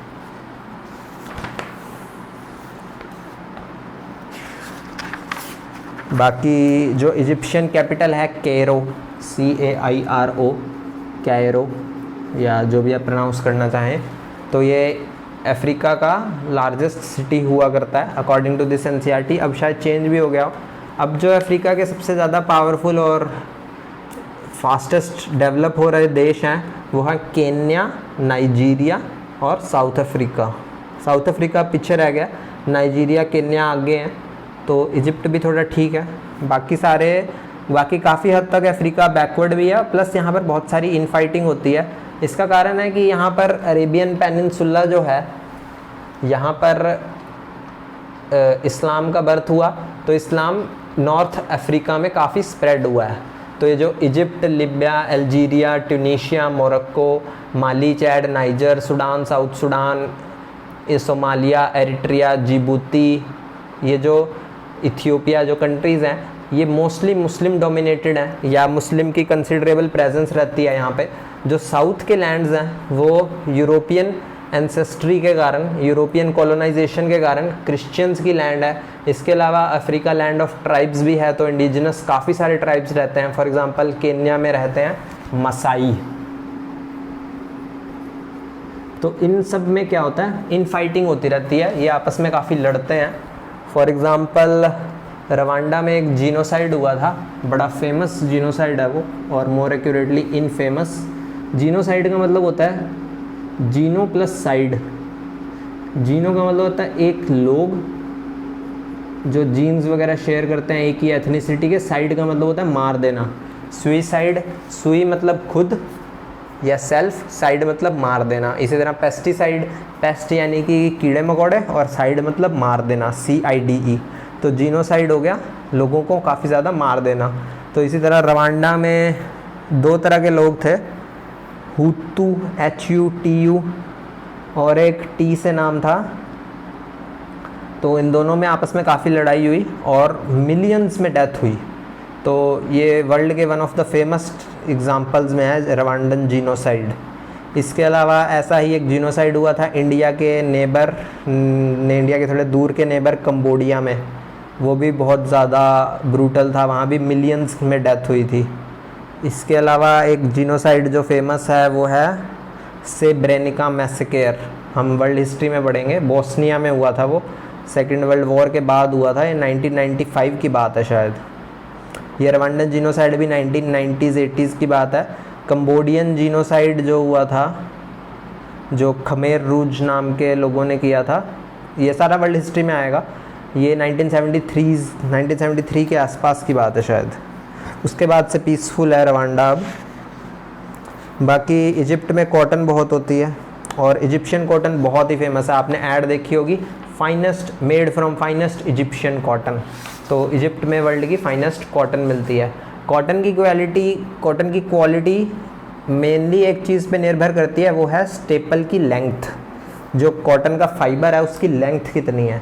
तो 3 होते हैं, लॉन्ग, मीडियम, शॉर्ट। लॉन्ग वाला सबसे अच्छा होता है, मीडियम सबसे ठीक होता है, शॉर्ट सबसे बुरा होता है। इंडिया में मीडियम और शॉर्ट काफ़ी मिलता है। इजिप्शियन में कह रहे हैं कि अच्छी क्वालिटी है, तो शायद वहाँ पर लॉन्ग ज़्यादा मिलता हो। स्टेपल की लेंथ यानी कि फाइबर की लेंथ जो आपकी कॉटन प्रोड्यूस कर रहे हो आप, वो कैसी होगी। बाकी वाटर रिसोर्सेज में असवान डैम मैंने आपको बता दिया। इजिप्शियंस और तो जो इजिप्ट में लोग रहते हैं इस्लाम फॉलो करते हैं। कैरो जो है कैपिटल ऑफ इजिप्ट है। इसके अलावा यहाँ पर एक सिटी है अलेक्जेंड्रिया, जो अलेक्जेंडर द ग्रेट था, जो 323 BC के आसपास जिसकी डेथ हुई थी शायद। तो BC का टाइम पीछे की तरफ चलता है, तो वो 323 में अगर डेथ हो रही है तो 330, 340, 350 BC में उसने इस पूरी दुनिया पे कब्ज़ा करने के लिए रेड करनी शुरू की होगी। ग्रीस से चला होगा वो इंडिया के लिए। तो वो जहाँ भी जाता गया सिटीज़ एस्टेब्लिश करता गया और उन सिटीज़ के डिफरेंट नाम रखे उसने। जो सबसे कॉमन नाम था वो नाम था अलेक्जेंड्रिया, खुद के नाम पे। अलेक्जेंडर द ग्रेट ने मेनली सिटीज़ का नाम रखा अलेक्जेंड्रिया। तो यहाँ पर आज भी एक सिटी है जिसका नाम अलेक्जेंड्रिया है। इसके अलावा उसने बहुत से सिटी एस्टेब्लिश करता गया वो, जिनका नाम उसने अलेक्जेंड्रिया रख दिया। आज उनके नाम चेंज हो चुके हैं। तो आज बहुत से देश हैं, Pakistan, Afghanistan, Iraq, Iran, Egypt और सीरिया में, जो अलेक्जेंड्रिया नाम था जिनका पहले, और अब चेंज हो चुका है। शायद अफ़गानिस्तान का काबुल वो सिटी है जिसका नाम अलेक्जेंड्रिया था, आई एम नॉट श्योर। बाकी स्यूज़ कैनाल 1869 में ओपन हुई। उसके बाद से वर्ल्ड की आधी ट्रेड यहीं से जाती है। अभी अभी स्यूज़ कैनाल में एक शिप फंस गई थी जिसका नाम था MV ever given. MV ever given. यहाँ पर एक सैंड स्टॉर्म आया था।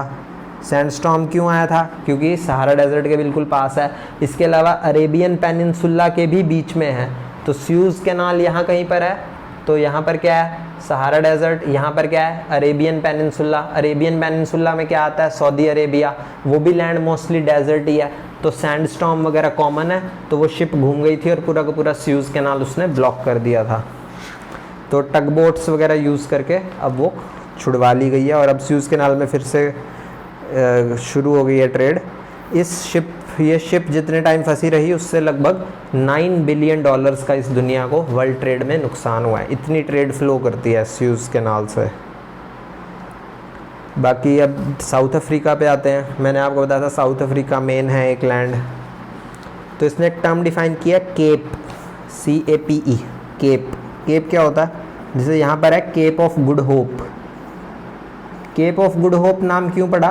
क्योंकि जब यहाँ पर यूरोप के लोग रास्ता करते हुए चल के पहुँचे थे, तो यहाँ पर इंडिया पहुँचने की होप रिन्यू हो गई थी। दोबारा से उनको होप आ गई थी कि हाँ हम इंडिया पहुँच जाएंगे। यहाँ के लोगों ने कहा कि हाँ हमें पता है इंडिया का रास्ता क्या है। तो केप का मतलब क्या होता है? ये इंडिया तक पहुंचना हर किसी देश के लिए बहुत इंपॉर्टेंट था। मैं अभी आपको बाद में जब हम साउथ अमेरिका पढ़ेंगे तो बताऊंगा कि यहाँ के लोगों को, इंडिजिनस लोगों को, नॉर्थ अमेरिका और साउथ अमेरिका के इंडियंस कहा जाता है। अमेरिकन इंडियंस या नेटिव इंडियंस या रेड इंडियंस। तो वो क्यों कहते हैं वो भी मैं बताऊँगा। तो केप क्या होता है? केप क्या होता है? एक टिप किसी बड़ी लैंड की जो ओशन में जा रही हो। तो ये हो गया cape of good hope. India की जो नीचे वाली टिप है इसका नाम शायद होता है Cape Comorin, COMORIN, Cape Comorin. तो केप क्या हो गया? A prominent headland projecting into the sea. एक बड़ी लैंड प्रोजेक्ट कर रही है उस सी में। बाकी यहाँ पर एक माउंटेन है, इसको प्लेटू भी कह देते हैं। माउंटेन और प्लेटू में बहुत ज़्यादा फर्क नहीं होता है। अगर माउंटेन धीरे धीरे डिन्यूड होना शुरू हो गया, डिन्यूड मतलब कि इरोजन होना शुरू हो गया, तो उसकी हाइट कम होती जाएगी, तो वो इवेंचुअली एक प्लेटू बन जाता है। तो यहाँ पर एक प्लेटू है, उसका नाम है ड्रेकन्सबर्ग प्लेटू। तो उसको यहाँ पर ड्रेकन्सबर्ग माउंटेन्स लिखा हुआ है। एक ही बात है क्योंकि वो उनकी हाइट अब इतनी नहीं रही। तो ड्रेकन्सबर्ग की स्पेलिंग क्या है? DRAKENSBERG, Drakensberg.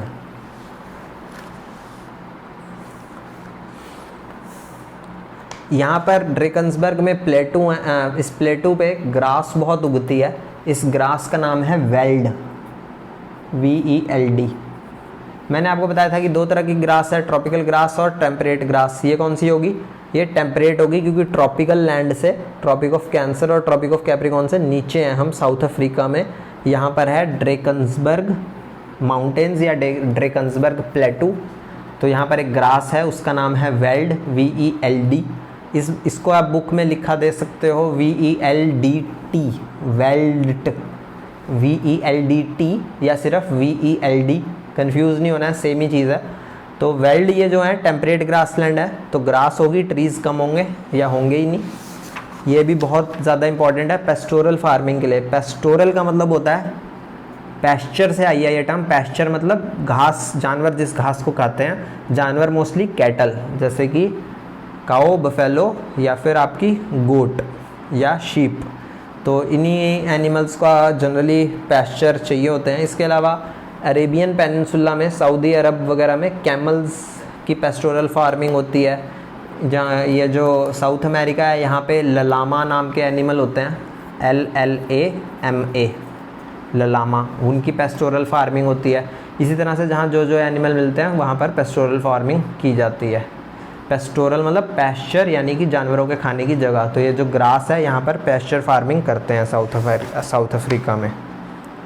क्यों करते हैं? क्योंकि इन एनिमल से हमें मिलता है मीट, मिल्क, हाइड, बाकी वूल मिल सकती है अगर शीप की रियरिंग हो रही है। इसी तरह से अगर काऊ वगैरह की रियरिंग हो रही है तो आपको मिलेगा मीट, लेदर, हॉर्न्स, जो हॉर्न होते हैं, बाकी हाइड मिलेगी आपको, और मीट, मिल्क वगैरह तो मैंने बता ही दिया। इसके अलावा इस यहाँ पर नॉरेज और वॉल्स रिवर्स है। अब क्योंकि यहाँ पर माउंटेन है तो रिवर किस तरफ फ्लो करेगी? इस तरफ। रिवर हमेशा हाई लैंड से लो लैंड की तरफ जाती है। तो यहाँ पर अगर आपको पता चल रहा है कि लेक विक्टोरिया से नाइल उधर जा रही है तो पक्का लैंड उधर की तरफ नीचे जा रही होगी और ये लैंड हाई लेवल पर होगी। ये रिवर आपको बता सकती है काफ़ी हद तक कि किस तरफ फ्लो होना होता है। बाकी पेस्टोरल फार्मिंग आपको बताया मैंने। यहाँ पर एक वूल मिलती है शीप की, वो पेस्टोरल फार्मिंग करते हैं, शीप यानी कि भेड़ों की। वहाँ पर एक वूल मिलती है मेरिनो। अगर आपकी मम्मी कभी वूल वगैरह की वो कुछ बनाती थी, स्वेटर वगैरह, या अभी भी बनाती है, तो शायद उनको पता हो मेरिनो वूल, ये बड़ी फेमस होती है। यहाँ पर आप ग्रास को काट कर खेती भी शुरू कर सकते हो, प्लस थोड़ी बहुत ग्रास अगर आप बची रहने दो तो पास्टोरल फार्मिंग भी कर सकते हो। इसको बोलते हैं मिक्स्ड फार्मिंग। मिक्स्ड फार्मिंग मतलब फार्मर का मतलब ये नहीं होता कि सिर्फ क्रॉप ही वो उगा रहा है। फार्मर एक जनरल टर्म है, एग्रीकल्चर भी एक जनरल टर्म है। एग्रीकल्चर और फार्मिंग एक ही चीज़ है। इन दोनों का मतलब होता है कि या तो आप क्रॉप उगा रहे हो, या आप जानवर पाल रहे हो, या आप फिशिंग कर रहे हो, या इस तरह से प्राइमरी एक्टिविटी कोई भी कर रहे हो जो आपको डायरेक्ट नेचर से ही कुछ मिल रहा है। तो ये जो मिक्स्ड फार्मिंग है इसका मतलब है कि आप जानवर भी पाल रहे हो प्लस क्रॉप भी उगा रहे हो। मिक्स्ड क्रॉपिंग क्या होगी? आप एक ही जगह पे, एक ही लैंड पे, एक ही टाइम में दो क्रॉप्स उगा रहे हो। तो आपने एक स्ट्रेच में, आपके पास एक लैंड का पोर्शन था, आपने आधी में उगा दी वीट और आधी में उगा दी मस्टर्ड। वीट और राइस आपस में इकट्ठे नहीं उग सकते क्योंकि राइस गर्मियों की फसल है, खरीफ क्रॉप है, वीट रैबी क्रॉप है और सर्दियों की फसल है। तो वीट के साथ मस्टर्ड उग सकती है। तो आपने अगर वीट और मस्टर्ड इकट्ठे उगा दी वो होगी मिक्स्ड क्रॉपिंग। मिक्स्ड फार्मिंग मतलब, इसमें कंफ्यूज नहीं होना है मिक्स्ड क्रॉपिंग और मिक्स्ड फार्मिंग में। मिक्स्ड फार्मिंग मतलब पेस्टोरल प्लस क्रॉपिंग। क्रॉप भी उगा रहे हो आप प्लस जानवर भी आप रियर कर रहे हो। इंडिया में बहुत से लोग ऐसा करते हैं, आपको पता ही होगा। इंडिया के गांव में काफ़ी सारे लोग खेती बाड़ी के साथ साथ डंगर पशु वगैरह भी पाल लेते हैं ताकि एडिशनल इनकम हो जाती है। बाकी ये गोल्ड और डायमंड के लिए बहुत फेमस है। गोल्ड माइंस यहाँ पर एक सिटी है बड़ा फेमस, जोहान्सबर्ग, उसके आसपास हैं। डायमंड माइंस किम्बरले की बड़ी फेमस हैं। तो सबसे पहले मैंने आपको बताया था यहाँ पोर्टुगीज़ या डच आए थे। पोर्टुगीज़ आए, फिर डच आ गए। डच ने फाइनली सेटल कर लिया, उनको कहते थे बोअर्स। फिर बोअर वॉर्स हुई, फिर ये ऊपर चले गए। फिर फाइनली आए इंग्लैंड वाले, उन्होंने काफ़ी देर तक राज किया। अपार्थेड 1994 में ख़त्म हुआ और नेल्सन मंडेला साउथ अफ्रीका में प्रेसिडेंट बने। तो 2/3 जो है वो तो यहाँ पर है ब्लैक्स। 2/3 का मतलब हो गया 66% और 20% यहाँ पर वाइट है। साउथ अफ्रीका की क्रिकेट टीम दुनिया की अकेली क्रिकेट टीम है जिसमें वाइट और ब्लैक के लिए रिजर्वेशन वगैरह का सिस्टम है। बाकी जोहान्सबर्ग लार्जेस्ट सिटी है यहाँ का। प्रिटोरिया यहाँ की कैपिटल है। बहुत से ऐसे देश हैं जहाँ पर कैपिटल एक छोटी मोटी सी है और उसको कोई नहीं पूछता है। फॉर एग्जांपल ऑस्ट्रेलिया में कैनबेरा कैपिटल है, बट उसके जो मेन सिटीज़ फेमस हैं वो है पर्थ, एडिलेड और एक दो और हैं, एक एम से नाम है, मेलबर्न। इसी तरह से कनाडा है, जैसे उसकी कैपिटल है ओटावा, प्लस उसके फेमस, लेकिन उसके जो फेमस सिटीज़ हैं वो हैं वैंकूवर है और एक दो और हैं जिनका मुझे नाम नहीं याद आ रहा। जब हम कनाडा पढ़ेंगे तो हम डिटेल में देख लेंगे। बाकी केप टाउन में इनकी लेजिस्लेचर है। आगे चलते हैं साउथ अमेरिका। ये हो गया अफ्रीका ख़त्म, अब साउथ अमेरिका पे आते हैं। तो अब साउथ अमेरिका को हम सेंटर में बना लेते हैं, जहाँ पर हम साउथ अमेरिका अफ्रीका से रिलेटिवली बहुत ज़्यादा इम्पॉर्टेंट है, क्योंकि साउथ अफ्रीका में वैरायटी ज़्यादा है। साउथ अफ्रीका में वैरायटी क्यों ज़्यादा है? ये पतला है और लंबा है। अफ्रीका थोड़ा छोटा है रिलेटिवली, और मतलब है तो इससे लंबा है, पर वो ब्रॉड इतना है कि वहाँ पर काफ़ी हद तक सेम सी चीज़ें मिलती हैं। फॉर एग्जांपल आधा अफ्रीका डेजर्ट हो गया, थोड़े से में इक्वेटोरियल रेन फॉरेस्ट भी होगी, यानी कि डेजर्ट की बिल्कुल उल्टी, रोज़ बारिश हो रही है, 4 o'clock शावर्स, और इसके अलावा बीच में रेन फॉरेस्ट और डेजर्ट के बीच में ग्रासलैंड। कौन से ग्रासलैंड? 2 तरह के, ट्रॉपिकल या टेम्परेट। ट्रॉपिकल यानी कि ट्रॉपिकल ग्रासलैंड यानी कि ट्रॉपिक्स में होंगे। तो इक्वेटोरियल रेन फॉरेस्ट कहाँ पर थी? इक्वेटर पे, वो भी ट्रॉपिक्स के बीच में है। तो ये ट्रॉपिकल ग्रासलैंड उन इक्वेटर्स के पास ही होंगे, तो यहाँ पर भी रोज़ बारिश होती होगी, थोड़ी बहुत हल्की फुल्की, नहीं तो मोस्टली ऐसे तो होता ही होगा कि बाकी जगह के ग्रासलैंड से तो ज़्यादा ही हो रही है।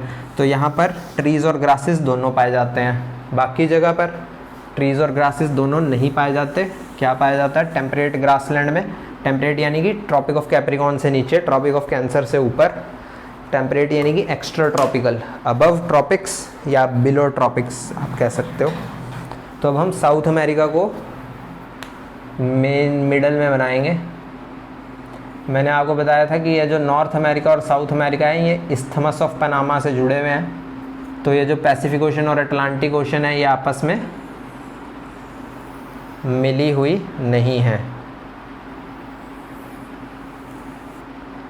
ये कुछ आपका साउथ अमेरिका दिखता है ऐसा, यहाँ से भी ये थोड़ा नीचे की तरफ ही जाता है, ऐसे आपका साउथ अमेरिका। ये है इसका एक्चुअल डायग्राम।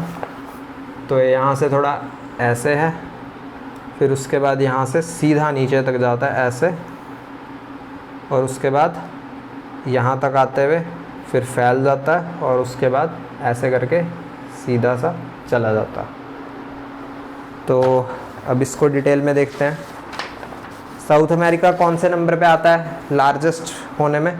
शुरू में क्या आता है? एशिया, फिर अफ्रीका, फिर नॉर्थ अमेरिका, साउथ अमेरिका, तो यानी 4th नंबर पे। कैसे याद रखना है? एशिया सबसे लार्जेस्ट है, ये आपको पता ही है। अफ्रीका सेकंड लार्जेस्ट है, मैप पे देख के पता चल जाता है। लास्ट के 3 हैं एंटार्क्टिका, यूरोप, ऑस्ट्रेलिया। ऑस्ट्रेलिया सबसे छोटा है, यूरोप भी छोटा सा है, इसी कारण यूरोप और एशिया को इकट्ठा करके यूरेशिया बोल देते हैं। और लास्ट में बचता है एंटार्क्टिका, नीचे वाला, तो वो भी छोटा ही है। तो नॉर्थ अमेरिका बड़ा है, आपको मैप में देख के पता चल जाएगा कि कनाडा बहुत ज़्यादा फैला हुआ है, और यूएस भी थोड़ा बड़ा है। यूएस इनफैक्ट इंडिया से 4 times बड़ा है, और साउथ अमेरिका उसके बाद में आता है। तो साउथ अमेरिका 4th नंबर पे आएगा। तो हमारे साउथ अमेरिका में लिखा हुआ है इसने 4th लार्जेस्ट है। यहाँ पर इसके सारे नॉर्थ, ये साउथ अमेरिका में ये माउंटेन्स हैं, इनका नाम है एंडीज़। जैसे इंडिया के टॉप पे हिमालयाज़ हैं, वैसे ये भी एंडीज़ हैं। ये दुनिया के 2nd टॉलेस्ट माउंटेन रेंज है। फर्स्ट टॉलेस्ट तो ऑब्वियसली हमारी एंडीज़ हो गई। बाकी अगर बाकी की बनानी हो,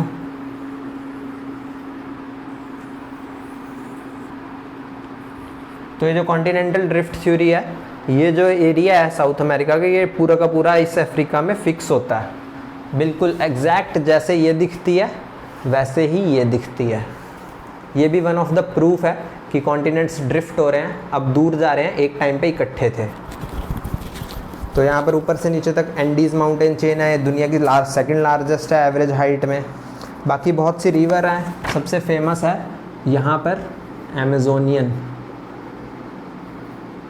अगर कोई रिवर सी में गिरने से पहले काफ़ी में बंट रही है, तो इन काफ़ी सारी बंट रही हुई को कहेंगे डिस्ट्रीब्यूटरी। डिस प्लस ट्रिब्यूटरी, इसको बोलेंगे ट्रिब्यूटरी। ये मेन रिवर को पानी दे रही है तो कुछ कंट्रीब्यूट कर रही है, तो इसको बोलेंगे ट्रिब्यूटरी। ट्रिब्यूट का मतलब होता है आपको मैंने कुछ पैसे दिए, कुछ धन दिया, कुछ राशि दी, मैं आपकी इज्जत करता हूँ। या आपसे डरता हूँ, आप बहुत ही बड़े पावरफुल कोई वो हो, तो ये होता है ट्रिब्यूट। तो यहाँ से होता है ट्रिब्यूटरी, ये रिवर्स इसको मेन रिवर को दे रही हैं। फिर होता है डिस्ट्रीब्यूटरी, ये होगी ट्रिब्यूटरी, ये रिवर, ये वाली हो गई डिस्ट्रीब्यूटरी। ये इस रिवर से पानी ले रही हैं और डिफरेंट डिफरेंट डायरेक्शंस में, फिर जहाँ से मान लो ये अमेज़न है तो यहाँ पर अटलांटिक ओशन में गिर रही हैं। तो इसी तरह से गंगा की ट्रिब्यूटरी हो गई अलकनंदा और भागीरथी, ये दोनों देवप्रयाग में मिलती हैं, जहाँ से गंगा नाम शुरू होता है गंगा नदी का। और फिर ये गंगा फिर आगे जाके इसमें ब्रह्मपुत्र भी गिरती है, तो उस फाइनल में जाके इसमें मेघना वगैरह गिरती है, फाइनल नाम मेघना हो जाता है इसका। फिर सुंदरबन डेल्टा बनते हैं, गंगा ब्रह्मपुत्र डेल्टा बनते हैं, तो वहाँ पर डिस्ट्रीब्यूटरी में बढ़ जाती है बहुत ज़्यादा नदियों में। क्यों? ये तभी होता है डिस्ट्रीब्यूटरी में बटना प्लस डेल्टा बनना, जब वहाँ पर जब फाइनली रिवर जब लैंड के पास मिल रही है तो वहाँ पर वो बहुत स्लो हो जाए, और वो स्लो तभी होगी जब वहाँ की लैंड समतल है, सेम लेवल पे है। अगर वो हाइट से गिरेगी तो ऐसा नहीं होगा। फॉर एग्ज़ाम्पल इंडिया में यहाँ पर हैं वेस्टर्न घाट्स, पश्चिमी घाट। तो ये पश्चिमी घाट क्या होते हैं? माउंटेन्स थे पहले ये, अब थोड़े थोड़े डिन्यूड हो गए हैं तो प्लेटू टाइप बन गए हैं, पर प्लेटू से थोड़े ऊपर हैं तो माउंटेन्स की कैटेगरी में आते हैं। तो यहाँ पर दो रिवर्स फ्लो करती हैं, नर्मदा और तापी। ये ना डिस्ट्रीब्यूटरी बनाती हैं ना डेल्टा बनाती हैं, क्योंकि ये वेस्टर्न घाट से इमीडिएटली अरेबियन सी में गिर जाती हैं, तो इनको टाइम ही नहीं मिलता कि अपना ये सिल्ट वगैरह डिपॉजिट कर सकें। इनमें सिल्ट ज़्यादा है भी नहीं, और अगर होता भी तब भी ये हाइट से वेस्टर्न घाट से अचानक से पानी में गिरती हैं, तो ये स्लो नहीं हो पाती। नाइल रिवर बहुत ज़्यादा स्लो हो जाती है, इसलिए उसका डेल्टा बनता है। गंगा ब्रह्मपुत्र इस दुनिया में सबसे ज़्यादा स्लो होती हैं, इसलिए उनका सबसे बड़ा डेल्टा बनता है Ganga Brahmaputra delta, also known as Sundarbans. Sundarban जो डेल्टा है सुंदरी ट्रीज नाम से आया है, सुंदरी नाम के पेड़ होते हैं यहाँ पे एक, जो स्पेसिफिक यहीं पर पाए जाते हैं, क्योंकि यहाँ पर बहुत ज़्यादा पानी है और फ्रेश वाटर और सॉल्ट वाटर भी मिल रहा है, तो मैंग्रोव्स भी मिलते हैं, प्लस सुंदरी नाम का पेड़ मिलता है। ये ऐसी वैरायटी हैं जो इसी एरिया में मिल सकती हैं, मैंग्रोव और कहीं नहीं उग सकते, उनमें कुछ स्पेशल अडेप्टेशन होती है यहाँ पर ही उगने के कारण, वो हम आगे देख लेंगे। तो इसकी मोस्ट फेमस रिवर है अमेजोनियन रिवर, ये जहाँ से फ्लो करती है वहाँ पर बनता है अमेजोन रेन फॉरेस्ट। इनको लंग्स ऑफ द अर्थ भी कहते हैं।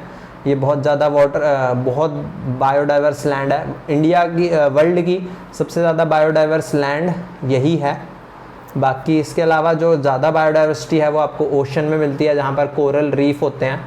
फॉर एग्ज़ाम्पल ऑस्ट्रेलिया के यहाँ पर नॉर्थ ईस्ट में है ग्रेट बैरियर रीफ, वो हम बाद में देखेंगे, अभी ऑस्ट्रेलिया पे आएंगे जब। तो ये अमेजोनियन रेन फॉरेस्ट का रीजन है। रेन फॉरेस्ट का मतलब है अगेन यहाँ से इक्वेटर पास कर रहा, तो इक्वेटर जहाँ पास करता है वहाँ रोज़ बारिश होती है 4 बजे, 4 o'clock शावर्स बोलते हैं जिसको, और वही इन रेन फॉरेस्ट का कारण है। और कौन सी रिवर है यहाँ पर? एक है ओरिनोको, एक है प्लाटा। ये हम तब देखेंगे जब हम वर्ल्ड मैप देखेंगे। तो ये जो साउथ अफ्रीका का लैंड है इसमें ज़्यादातर लोग कोस्ट पे रहते हैं, बीच में कोई नहीं रहता है। अमेजोनियन रेन फॉरेस्ट में रहा नहीं जा सकता, रोज़ शाम को बारिश हो रही है, तरह तरह के जानवर हैं, कोई भी काट गया आपको, सांप वगैरह। यहाँ पर तो इस दुनिया के सबसे खतरनाक जानवर पाए जाते हैं, इंक्लूडिंग एनाकोंडा, जो सांप होता है यहीं पर होता है। एनाकोंडा में जहर नहीं होता, वो बड़े पावरफुल और बहुत ही लंबा और बड़ा सांप होता है, जो उसका मुंह बहुत बड़ा खुल सकता है। इसका मुंह इतना बड़ा खुल सकता है कि ये इंसान को भी निगल जाता है और निगलता रहता है। ये मारता कैसे है अपने शिकार को?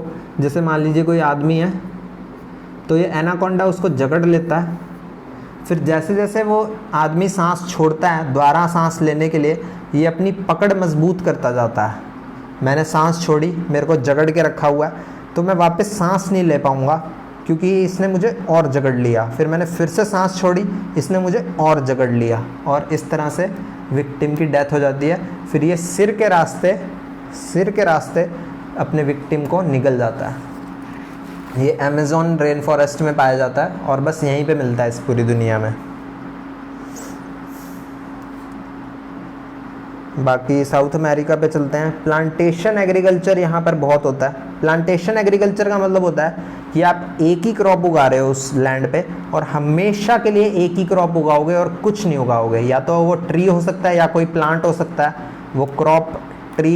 एग्रीकल्चर जनरल टर्म है, आप फार्मिंग कर सकते हो, एग्रीकल्चर को फार्मिंग भी कह सकते हैं। तो आप क्रॉप भी उगा सकते हो, आप कोई कैटल वगैरह भी पेस्टोरल फार्मिंग कर सकते हो कैटल वगैरह की, या फिर आप फिश फार्मिंग भी कर सकते हो। इसके अलावा ऑयस्टर फार्मिंग, सीवीड वगैरह सब कुछ एग्रीकल्चर में आ जाता है। तो ये इतनी जनरल टर्म है कि क्रॉप में ट्री भी आ जाता है और प्लांट भी। तो जनरली हम तो प्लांट की बात करते हैं, वीट राइस, पर आप ट्री भी उगा सकते हो। फॉर एग्जांपल मैंगो की फार्मिंग, वो भी एग्रीकल्चर है, वो फार्मिंग है।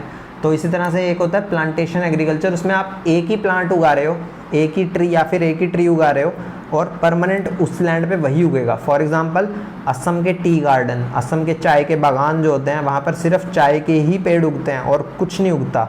वो ऐसा नहीं करते कि इस साल चाय उगाई, फिर काट के गेहूँ उगा दी, फिर चावल उगा दिया, फिर से चाय पे आ गए। नो, एक बार चाय का बागान लगा दिया तो लगा दिया, वहाँ चाय ही उगती जाएगी हर साल। जब वो पेड़ ख़त्म हो जाएगा तो नया चाय का ही पेड़ वहाँ पर फिर से लगा देंगे।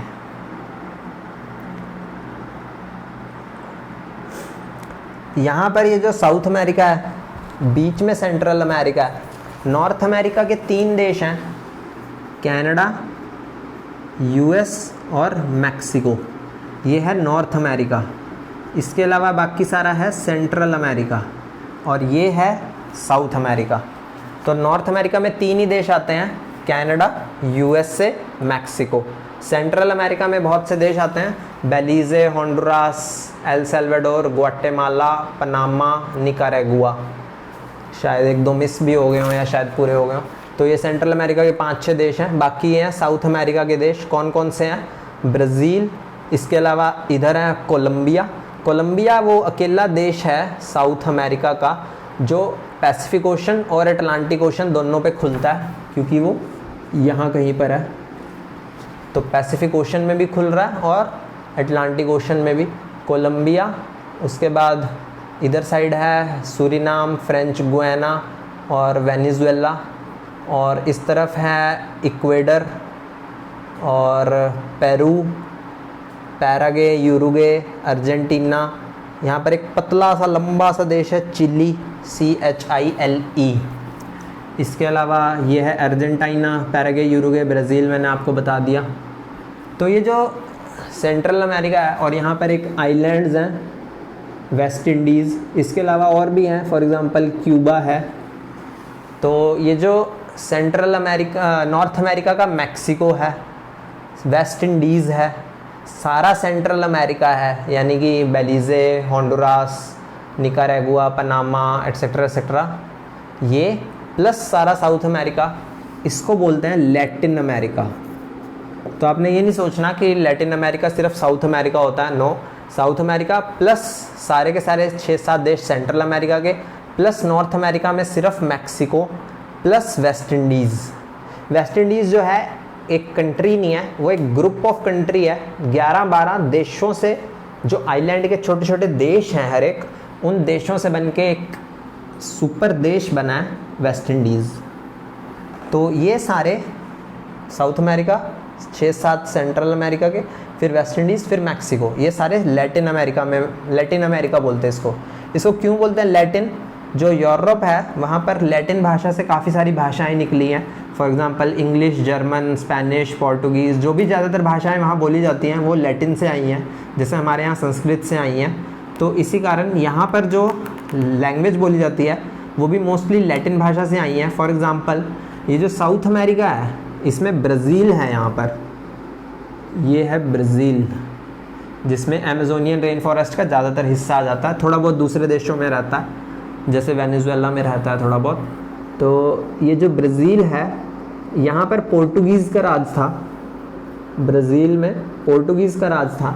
बाकी सारे के सारे साउथ अमेरिका में, Venezuela, Colombia, French Guiana, Guiana, French Suriname, इधर हो गया आपका Ecuador, Peru, Chile, Argentina, Paraguay, Uruguay, इन सब में, all rest of the others में किसका राज था?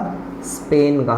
तो स्पेनिश और पोर्टुगीज़ दोनों लैटिन भाषाएं हैं, इसलिए सारा का सारा साउथ अमेरिका लैटिन अमेरिका बोला जाता है। इसके अलावा obviously West Indies, central America और मैक्सिको में भी स्पेन का राज था, तो स्पेन, तो इसी कारण ये भी लैटिन अमेरिका में आता है। इसी तरह सेंट्रल अमेरिका और वेस्ट इंडीज़ में भी कुछ ऐसी सी ही भाषा बोली जाती होगी, स्पेनिश या पोर्टुगीज़ या इंग्लिश या जर्मन या फ्रेंच, डिपेंडिंग ऑन कि पास्ट में किन देशों ने इन पे राज किया है। इसके अलावा आगे चलते हैं।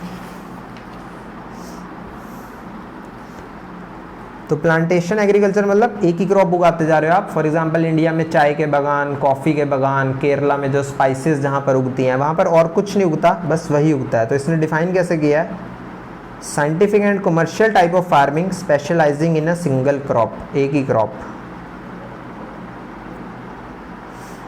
आगे चलते हैं। ये कंट्रीज़ वगैरह की लिस्ट है, Colombia, Ecuador, Peru, Bolivia, Paraguay, Uruguay, Chile, Argentina, Brazil, Venezuela, Guyana, Suriname, French Guiana. यहाँ पर एक टर्म आती है लैंड लॉक्ड। उन देशों को कंट्रीज़ आर टर्म्ड, कोई भी एरिया को आप लैंड लॉक्ड कह सकते हो। फॉर एग्जांपल हरियाणा एक स्टेट है इंडिया की, वो लैंड लॉक्ड है। इसी तरह कंट्रीज़ के लिए जनरली ये टर्म यूज़ करते हैं। लैंड लॉक्ड का मतलब है कि वो कहीं पर भी किसी ओशन से, किसी सी से, किसी बे से, किसी गल्फ से नहीं मिल रही और अंदर ही इकट्ठी हो रखी है। फॉर एग्ज़ाम्पल इंडिया में, एशिया में यहाँ पर है काज़िकिस्तान, फिर है किर्गिस्तान, तजिकिस्तान, उज़्बेकिस्तान, तुर्कमेनिस्तान, ये 5 देश मिलके बनते हैं सेंट्रल एशिया।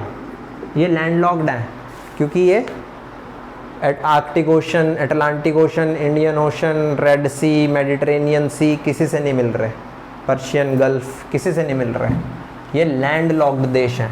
तो इस साउथ अमेरिका के लैंड लॉक्ड देश कौन से हैं वो ये पूछ सकता है आपसे, ताकि वो ये देखना चाहता है कि आपको मैप याद है कि नहीं। तो इसके लैंड लॉक्ड देश हैं 2, बोलीविया और पैराग्वे। आप अपने मैप पे देख सकते हो अपने घर में। बाकी हर कॉन्टिनेंट की तरह इसको भी बहुत ज़्यादा लैंड्स को डिवाइड कर रखा है। पहला है वेस्टर्न कोस्टल स्ट्रिप, यहाँ पर एक कोस्ट की लैंड होगी। फिर है वेस्टर्न कॉर्डिलेराज या वेस्टर्न माउंटेन्स। कॉर्डिलेरा का मतलब होता है माउंटेन। ये जो सारी टर्म्स हैं ये स्पेनिश वगैरह से आई हैं क्योंकि स्पेन ने यहाँ पर राज किया है। हम आगे चल के देखेंगे, एक टर्म होती है एल नीनो। एल नीनो भी एक स्पेनिश टर्म इसीलिए है क्योंकि स्पेन ने यहाँ पर राज किया है। एल नीनो यहाँ पर होता है सेंट्रल अमेरिका के पास, साउथ अमेरिका के ऊपर, मैक्सिको के नीचे।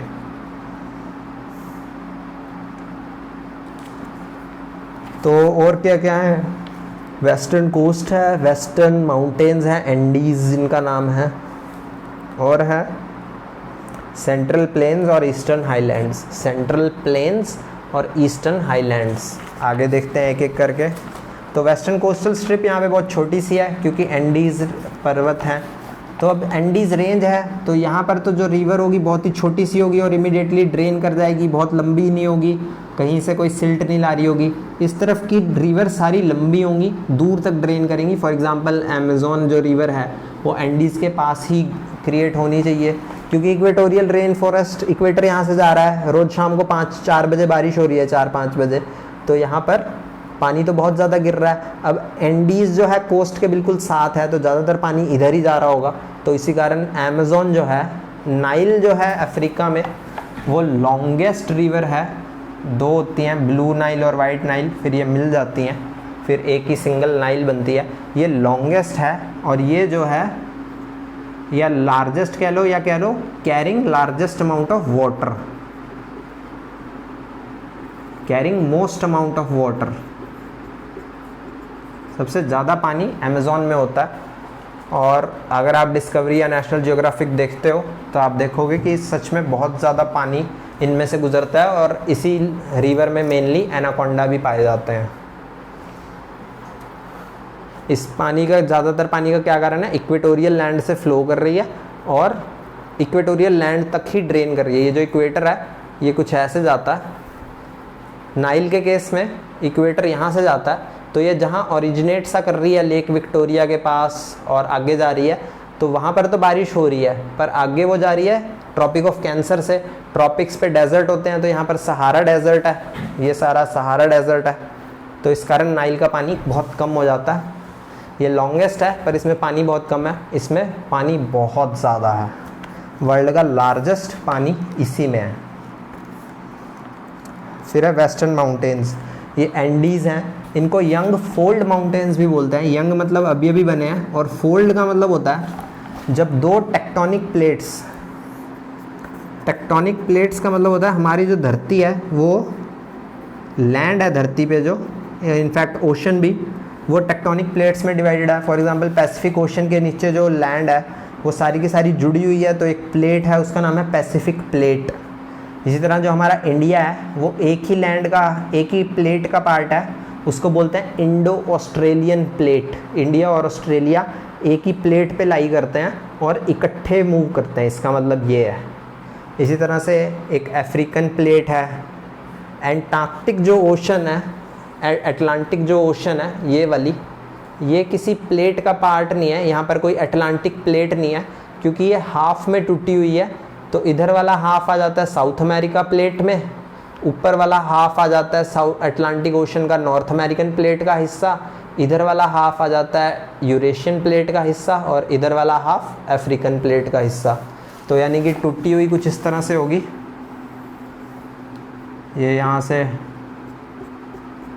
टूटी हुई है, ये हिस्सा इधर जा रहा है, ये हिस्सा इधर जा रहा है, इसके सेंटर में वोल्केनो है, ऊपर तो पानी है, ऊपर से तो कुछ नहीं दिख रहा। 2-3 किलोमीटर नीचे जाओगे तो वहाँ पर आप देखोगे कि धरती में से ज्वालामुखी नहीं फट रहे हैं और यहाँ पर वोल्केनो निकल रहे हैं, और ये जो लैंड है इधर जा रही है, ये इधर जा रही है। ये नॉर्थ अमेरिकन प्लेट का पार्ट है, ये साउथ अमेरिकन प्लेट का पार्ट है, ये अफ्रीकन प्लेट का पार्ट है, और ये यूरेशियन प्लेट है। इसी कारण यूरेशिया कॉन्टिनेंट इकट्ठा भी बोल देते हैं। इंडिया और ऑस्ट्रेलिया एक ही प्लेट है, इसको बोलते हैं इंडो ऑस्ट्रेलियन प्लेट। यानी कि ये जहाँ भी मूव करेंगे इकट्ठा सा ही मूव करेंगे, ऐसा नहीं हो सकता कि इंडिया ऊपर चला गया ऑस्ट्रेलिया नीचे चला गया। उसके लिए ज़रूरी है कि प्लेट बीच में से टूट जाए, ऐसा है नहीं। ये इंडो ऑस्ट्रेलियन प्लेट एक ही प्लेट है। तो ये टेक्टोनिक प्लेट्स हैं, हम आगे चल के डिटेल में देखेंगे। तो जब ये दो टेक्टोनिक प्लेट्स मिलती हैं, यहाँ पर तो ये दूर जा रही हैं, अगर ये यहाँ से दूर जा रही हैं तो कहीं ना कहीं मिल भी रही होंगी। फॉर एग्ज़ाम्पल ये जो पैसिफिक प्लेट है, ये वाली है पैसिफिक ओशन है, ये मिल रही है इससे, साउथ अमेरिकन प्लेट से। तो जहाँ पर ये मिलती हैं वहाँ पर एक प्लेट नीचे चली जाती है, दूसरी प्लेट ऊपर रह जाती है, और ऊपर वाली प्लेट में फोल्ड बनते हैं। ये प्लेट इतनी ज़्यादा बड़ी हैं कि ये ज़रा ज़रा से फोल्ड भी माउंटेन चेन्स बनती हैं। जैसे एंडीज़ भी ऐसे ही बना है। हिमालय कैसे बने हैं? इंडो ऑस्ट्रेलियन प्लेट ऊपर चली गई, यूरेशियन प्लेट नीचे आ गई, यहाँ पर फोल्ड बने, फोल्ड्स, इनको फोल्ड माउंटेन्स कहते हैं, और ये हिमालयाज़ बन गए। इसी तरह से ये एंडीज़ बने हैं। ऊपर नॉर्थ अमेरिका में हम देखेंगे रॉकी माउंटेन्स, और इसी तरह से और भी बहुत सारे, तो वो सारे इसी तरह से बने हैं। अब हम आगे चलते हैं। तो एंडीज़ जो है, जैसे हिमालय में 3 रेंजेस हैं, ग्रेटर हिमालय, मिडल हिमालय और लेसर हिमालय, या जिसको शिवालिक भी बोलते हैं। उसी तरह एंडीज़ में भी 3 रेंजेस हैं। तो ईस्टर्न साइड वाली तो बहुत हाई है, ईस्टर्न साइड वाली तो सबसे ज़्यादा, जैसे हमारे जो हिमालय है उसमें नॉर्दर्न साइड वाली सबसे हाई है, शिवालिक साइड वाली हमारे दिल्ली के पास वाली सबसे लोएस्ट है। तो यहाँ पर एक प्लेटू भी है, बोलीवियन प्लेटू, एक कंट्री है बोलीविया, वो ज़्यादातर जो है बोलीवियन प्लेटू पर ही आ जाता है। तो प्लेटू एक हाई टेबल लैंड है। तो यहाँ पर एक लेक भी है, लेक टिटिकाका। इस प्लेटू पे जहाँ पर बारिश हो रही है, यहाँ पर कहीं पर बोलीविया है, तो यहाँ पर भी थोड़ी बहुत बारिश होती होगी। तो यहाँ पर बोलीविया है, यहाँ पर एक लेक है, लेक टिटिकाका। ये लार्जेस्ट भी लेक है पूरे साउथ अमेरिका की, और ये हाईएस्ट भी लेक है, क्योंकि ये एंडीज़ जो हैं ये बोलीवियन प्लेटू के दोनों साइड से जाते हैं। तो ये भी एंडीज़ हैं, ये भी एंडीज़ हैं, बीच में बोलिवियन प्लेटू है। ऐसे प्लेटू को बोलते हैं इंटरमोंटेन प्लेटू। इंटर का मतलब होता है between two different entities, between two different, जैसे वनडे इंटरनेशनल होता है तो इंटरनेशनल का मतलब होता है बिटवीन प्लस नेशंस। तो ऐसा नहीं हो सकता कि मुंबई इंडियन खेल रही हो कोलकाता नाइट राइडर के साथ और उसे आप इंटरनेशनल मैच कहोगे, नहीं। चाहे मुंबई इंडियन में सारे प्लेयर ऑस्ट्रेलिया के हों और कोलकाता नाइट राइडर में सारे प्लेयर इंडिया के हों, तो भी उसे इंटरनेशनल मैच नहीं कहे जाएंगे, क्योंकि वो दो नेशंस के बीच में नहीं है। तो इंटर का मतलब होता है बिटवीन, मोंटेन का मतलब होता है माउंटेन। तो ये दो माउंटेन चेन्स के बीच के प्लेटू को इंटरमोंटेन कहते हैं। इसका सबसे बेस्ट एग्जांपल है तिब्बतन प्लेटू। ये हिमालयाज़ के ऊपर है और यहाँ पर काफ़ी सारी रेंजेस हैं, जैसे तियानशान, तियानशान एक माउंटेन रेंज है, और भी बहुत सी हैं। उसके ऊपर एक डेजर्ट भी है, टकलामकान डेजर्ट। तो ये जो है एक इंटरमोंटेन प्लेटू का एग्जांपल है। बेस्ट एग्जांपल है तिब्बतन प्लेटू, जो कि इस दुनिया का हाईएस्ट प्लेटू भी है। तिब्बतन प्लेटू हिमालय और आगे उसके बीच में है, हिमालय सबसे हाईएस्ट हैं, तो तिब्बतन प्लेटू भी सबसे हाईएस्ट प्लेटू है इस दुनिया का। बाकी इसकी जो हाईएस्ट पीक है वो माउंट एकोनकागुआ है, साउथ अमेरिका की। ये एंडीज़ में ही होगी ऑब्वियसली, क्योंकि यही इसके सबसे बड़े सबसे ऊंचे पहाड़ हैं। तो इसकी हाइट है 7200 मीटर, यानी कि 7 किलोमीटर ऊपर। एवरेस्ट की है 8.8848, तो यानी कि लगभग 9 किलोमीटर ऊपर। तो आप जैसा कि आप देख सकते हो, ये सेकंड हाईएस्ट माउंटेन चेन है। हाईएस्ट हिमालय, जो अफ्रीका के हाईएस्ट था वो था माउंट किलिमंजारो, वो था 5800 मीटर, यानी कि लगभग 6 किलोमीटर। ये 7 से भी ज़्यादा है। हिमालयाज़ में तो 8 से जनरली बहुत सारे ज़्यादा हैं, 8 किलोमीटर से ऊपर के। ये कहाँ से मेजर होता है?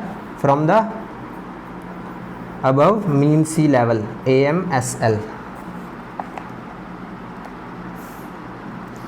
बाकी यहाँ पर एक कंट्री है इक्वेडर, ये है इक्वेडर। तो यहाँ कहीं पर है इक्वेडर। यहाँ पर एक वोल्केनो है कोटोपैक्सी। माउंट एम्प्टी डॉट का मतलब होता है माउंट, यानी कि माउंटेन। वोल्केनो जो होता है जब फटता है तो जनरली माउंटेन ही बनता है, और भी बहुत कुछ बन सकता है, ज़रूरी नहीं है कि सिर्फ माउंटेन ही बने। यहाँ पर एक वोल्केनो है इक्वेडर में, इक्वेटर यहाँ से पास हो रहा है, कंट्री का नाम है इक्वेडर, ये इक्वेटर है और इक्वेटर इससे पास हो रहा है, मैप में दिखाया हुआ है। इक्वेडर कंट्री में माउंट कोटोपैक्सी नाम का एक एक्टिव वोल्केनो है, एंडीज़ का ही पार्ट होगा।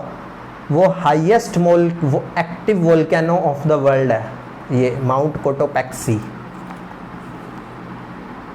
ये जो इक्वेटर होता है जनरली हीट वाली लैंड होती है, यहाँ पर हीट अर्थ पे सबसे हाईएस्ट होती है, सन की रेज सीधी पड़ती हैं।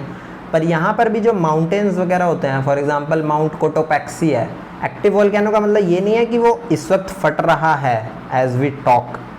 एक्टिव वोल्केनो, 3 तरह के वोल्केनो होते हैं, एक्टिव, डोरमेंट और एक्सटिंक्ट। एक्टिव मतलब वो रिसेंटली फटा था, डोरमेंट मतलब कुछ टाइम से फटा नहीं है, फ्यूचर में फट सकता है, एक्सटिंक्ट मतलब कब से नहीं फटा है और चांसेस है कि ना भी फटे। तो कभी कभी ऐसा भी हो जाता है कि एक्सटिंक्ट अचानक से एक्टिव बन जाता है। फॉर एग्जांपल इंडिया में एक ही वोल्केनो है, वो है बैरन आइलैंड, वो अंडमान और निकोबार आइलैंड्स में है, बैरन आइलैंड। तो इसको एक्सटिंक्ट माना जाता था और अभी 3-4 साल पहले ये फटा था, तो अब ये एक्टिव माना जाएगा। तो ये जो 3 तरह के वोल्केनो होते हैं, एक्टिव, डोरमेंट और एक्सटिंक्ट, तो ये जो माउंट कोटोपैक्सी है एक्टिव वोल्केनो है, तो रिसेंटली फटा था। इसका मतलब ये नहीं कि वो इस वक्त भी फट रहा है, इस वक्त भी उसमें से लावा या गैसेस निकल रही है, नो, ऐसा कुछ नहीं है। तो ये जो इक्वेटर होती है जनरली हीट वाली लैंड है, जहाँ पर हीट हाईएस्ट होगी, सन की रेज सीधी पड़ती हैं, नून पे तो रहा भी नहीं जा सकता धूप में। पर यहाँ पर भी जो माउंटेन्स होते हैं वो क्योंकि बहुत हाइट पे होते हैं, तो आगे यहाँ चल के हम डिस्कस करेंगे कि क्यों ऐसा होता है। तो माउंटेन्स की जो हाइट होती है, चाहे वो इक्वेटर पे ही क्यों ना हो, जैसे एंडीज़ के कुछ माउंटेन होंगे जो इक्वेटर से पास करेंगे या उसके आसपास होंगे, उनकी भी पीक्स जो हैं, सबसे ऊपर की जो चोटी है वो आइस कैप होती है। आइस कैप यानी कि बर्फ़ है वहाँ पर जो पिघल नहीं रही है। क्यों ऐसा होता है हम बाद में देखेंगे जब हम एटमॉस्फेयर पढ़ेंगे। फिर है सेंट्रल प्लेन्स, उसमें आती है मेन अमेज़न रिवर हमारी। It rises in the Andes, Andes में इधर पानी गिरेगा वो इधर ही चला जाएगा। छोटी सी कोस्टल लैंड है, वो रिवर मैटर नहीं करती। एंडीज़ क्योंकि एंड्स में है और बाकी सारा साउथ अमेरिका पड़ा है, तो सारा का सारा एंडीज़ का पानी जो इक्वेटर में सबसे ज़्यादा गिरेगा, क्योंकि इक्वेटर पे 4 o'clock शावर्स रोज़ होते हैं, वो अमेज़न में जाएगा। फिर है ईस्टर्न हाईलैंड्स, यहाँ पर है एंजल फॉल्स, जो मैंने आपको बताया था कि अफ्रीका का पार्ट है। वो अफ्रीका में मैंने आपको बताया था जैम्बेजी पे कौन से फॉल्स है, विक्टोरिया फॉल्स। लेक विक्टोरिया से नाइल ओरिजिनेट होती है, नीचे जैम्बेजी पे है। यह लेक विक्टोरिया, यहाँ से नाइल ओरिजिनेट हो रही है, नीचे है जैम्बेजी और उस पर है विक्टोरिया फॉल्स। तो यहाँ पर है वेनेजुएला में। वेनेजुएला कहाँ पर है? कोलंबिया जो देश है पैसिफिक ओशन को भी देखता है और अटलांटिक ओशन को भी, इसके साथ है वेनेजुएला। यहाँ पर हैं एंजल फॉल्स, ये इस दुनिया के हाईएस्ट फॉल्स हैं। लगभग 1 किलोमीटर से भी थोड़े से कम हैं ये फॉल्स। बहुत ही छोटी सी पानी की स्ट्रिप गिरती है जो कोलंबिया जम्बेजी पे निकर विक्टोरिया फॉल्स हैं, ये 2 किलोमीटर अक्रॉस हैं। तो ह्यूज अमाउंट ऑफ पानी भी है और बहुत ज़्यादा पानी है। यहाँ पर एक पतली सी स्ट्रिप गिरती है और 1 किलोमीटर के लगभग गिरती है। ये 1 किलोमीटर नहीं, बहुत छोटी गिरती है, पर 2 किलोमीटर चौड़ी है। ये 1 किलोमीटर ऊंची है एंजल फॉल्स वेनेजुएला के। और नीचे जो है वो मिस्ट पहुँचती है, पानी नहीं पहुँचता। मतलब बादल जैसा लगेगा आपको। ऑब्वियसली वो पानी गिर रहा है तो नीचे फिर से रिवर तो शुरू होगी, पर नीचे तक वो पानी फैल चुका होता है इतनी हाइट से गिरने के कारण। ये वाटरफॉल क्यों पैदा होते हैं? पहली चीज़, आपकी लैंड अगर प्लेटू है, ऐसे कुछ है, तो यहाँ पर जो नदी बह रही है यहाँ पर ऐसे करके वाटरफॉल में गिरेगी। दूसरा, ये जो रॉक होनी चाहिए ये हार्ड रॉक होनी चाहिए, ये वाली सॉफ्ट रॉक होनी चाहिए। तो ये इरोड होती जाएगी सॉफ्ट रॉक नीचे की तरफ, नीचे की तरफ, नीचे की तरफ, ये वहीं पर पड़ी रहेगी। तो आपका वाटरफॉल हाइट में बढ़ता रहेगा। अगर ये दोनों रॉक्स सेम सी हुई तो क्या होगा? आपका वाटरफॉल ख़त्म होता जाएगा। ये भी इरोड कम होगी क्योंकि नीचे है, ये इरोड ज़्यादा होगी क्योंकि ऊपर है, तो ये पास आते रहेंगे। तो वाटरफॉल वहीं पे बनता है जहाँ पर नीचे के रिलेटिवली ऊपर रॉक हार्ड हो।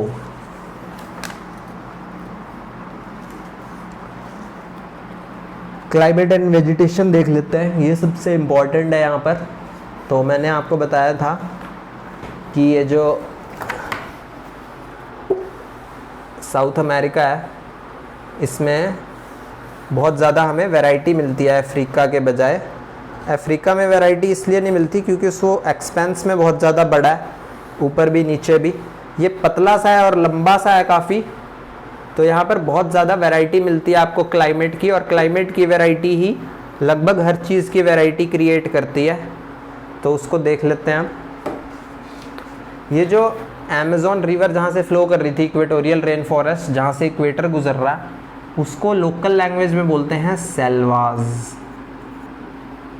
SELVAS। जो इसके ऊपर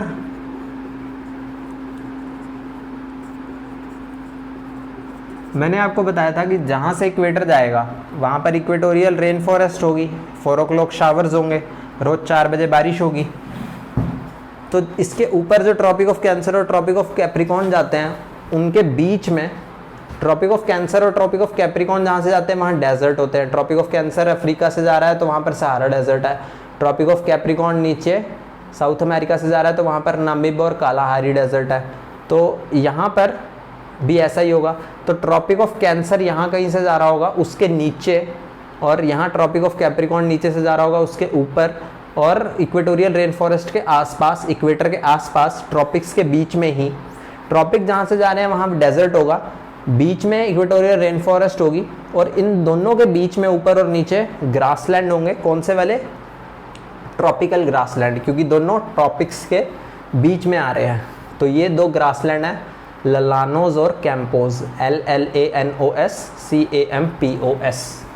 ये लोकल नेम्स हैं स्पेनिश और पोर्टुगीज़ लैंग्वेज के, क्योंकि स्पेन और पोर्टुगल ने यहाँ पे राज किया है, या हो सकता है उससे पहले की भी टर्म्स हो, क्योंकि उससे पहले ये राज करने तो आए थे अभी इंडस्ट्रियल रेवोल्यूशन के बाद 16, 17, 13 सेंचुरी में। उससे पहले भी यहाँ तो लोग रह ही रहे हैं।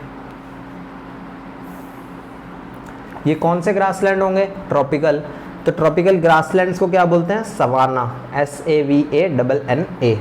तो ये ललानोज और कैंपोस सवाना है, क्योंकि ये इक्वेटर के आसपास हैं। इक्वेटर से तो सेल्वास जा रहे हैं, ट्रॉपिक ऑफ कैंसर और ट्रॉपिक ऑफ कैप्रिकॉर्न जहाँ से जाते हैं वहाँ पर जनरली एक डेजर्ट होता है। तो यहाँ पर एक डेजर्ट बनता है यहाँ पर। अब यहाँ पर तो एंडीज़ माउंटेन्स आ गए, तो ये जो माउंटेन्स हैं इस डेजर्ट को बाकी जगह फैलने नहीं देते। यहाँ ट्रॉपिक ऑफ कैप्रिकॉर्न जहाँ से गुजरता है उस डेजर्ट का नाम है अटैकामा डेजर्ट, ATACAMA। ये इस दुनिया का ड्राइएस्ट डेजर्ट है। यहाँ कभी बारिश 10 साल में एक बार होती है। बाकी कोई भी डेजर्ट है, सहारा, नामिब, या फिर कालाहाड़ी, या इंडिया में थार डेजर्ट, या फिर नॉर्थ अमेरिका में मोहावे डेजर्ट, सोनोरन डेजर्ट, या ऑस्ट्रेलिया में Great Australian desert, Gibson desert, Thomson desert, वहाँ पर थोड़ी बारिश हो जाती है। ये ड्राइएस्ट है, सबसे कम बारिश होती है। ये नहीं कि बारिश होती ही नहीं है, 10 साल में एक बार थोड़ी देर के लिए। ये क्यों होता है ऐसा? डेजर्ट क्यों फॉर्म होता है? सबसे कम बारिश क्यों होती है? यहीं पर क्यों होती है, बाकी में क्यों नहीं होती? ये सारा हम एटमॉस्फेयर में पढ़ेंगे।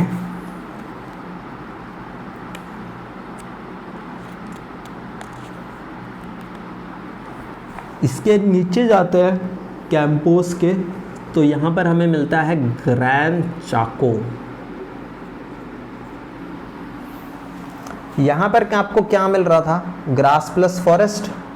यहाँ पर क्या मिल रही थी? फॉरेस्ट, क्योंकि पानी बहुत है। यहाँ पानी थोड़ा कम हो गया तो ग्रास होगी प्लस फॉरेस्ट होगी, क्योंकि पानी कम हो गया तो हर जगह ट्री नहीं हो सकते, फॉरेस्ट नहीं हो सकती, थोड़ी जगह ग्रास होगी जो कम पानी में भी उग सके, और थोड़ा बहुत पानी तो होगा इसलिए ट्रीज भी होंगे। और नीचे जाओगे ग्रैंड चाको में, यहाँ पर क्या मिलता है? यहाँ पर भी ग्रास प्लस ट्रीज मिलते हैं, इसी की तरह बिल्कुल। ये लैंड कहाँ पर है? अर्जेंटीना में। यहाँ पर क्यों मिलते हैं ग्रैंड चाको में ग्रास और ट्रीज? यहाँ पर गर्मियों में बहुत ज़्यादा बारिश होती है, सर्दियों में बिल्कुल नहीं होती। तो ये जो गर्मियों की बारिश है वो ट्रीज जब सॉइल में एब्जॉर्ब हो जाती है। हाँ, यहाँ पर क्या होता है? ये जो लैंड है सारी की सारी अर्जेंटीना से ये ऊपर वाली, यहाँ पर ये जो डेजर्ट और एंडीज़ वगैरह हैं, यहाँ से हंड्रेड्स ऑफ ईयर से, थाउजेंड्स ऑफ ईयर से छोटी छोटी जो सॉइल पार्टिकल्स हैं वो डिपॉजिट होते रहे। तो लगभग 300 मीटर डीप तक, 300 मीटर नीचे तक यहाँ पर सॉइल है। हमारे यहाँ पे तो सॉइल मिलती है 15, 20, 30, 40, 50 मीटर तक। उसके नीचे रॉक मिलती है, बेड रॉक, यानी कि सख्त चट्टानें, मिट्टी ख़त्म। यहाँ पर 300 मीटर तक आपको नीचे जाते हुए, गड्ढा खोदते हुए मिट्टी मिल सकती है। इतनी मिट्टी डिपॉजिट हो चुकी है। तो यहाँ पर जो भी बारिश होती है वो सारी की सारी पानी स्टोर हो जाता है, तो यहाँ फिर से ग्रास और ट्रीज उग सकते हैं। और यहाँ पर बहुत बारिश होती है और यहाँ पर ग्रैंड चाको नाम के ग्रासलैंड बनते हैं, जिसमें फिर से बहुत सारे डेजर्ट हैं, बहुत सारे ग्रास और ट्रीज़ हैं। और ये हैं अर्जेंटीना में या अर्जेंटीना। आगे चलते हैं। अटैकामा डेजर्ट मैंने आपको बताया ड्राइएस्ट डेजर्ट है। फिर टेम्परेट ग्रासलैंड, ये भी एक टेम्परेट ग्रासलैंड ही है, क्योंकि ट्रॉपिक से हम नीचे आ गए। पहला टेम्परेट ग्रासलैंड ये हो गया। तो जो एक्चुअल में जो जैसे यहाँ पर हम अफ्रीका में देख रहे थे कि सवाना था इक्वेटर के आसपास, फिर ट्रॉपिक जहाँ से जा रहे थे वहाँ पर डेजर्ट था, ट्रॉपिक के नीचे टेम्परेट ग्रासलैंड थे। टेम्परेट यानी कि एक्स्ट्रा ट्रॉपिकल या ट्रॉपिकल, ट्रॉपिक्स के बाहर। तो उनका जैसे नाम था यहाँ पर वेल्ड या वेल्डट, VELD या VELDT। तो यहाँ पर जो एक्चुअल, ये तो इसलिए बन रहे हैं ग्रैंड चैको क्योंकि यहाँ पर 300 मीटर डीप तक मिट्टी है। यहाँ पर जो एक्चुअल में इसके इक्विवेलेंट जो टेम्परेट ग्रासलैंड बनते हैं वो है पैम्पास, PAMPAS। कहाँ बनते हैं ये? सेंट्रल पार्ट ऑफ अर्जेंटीना में।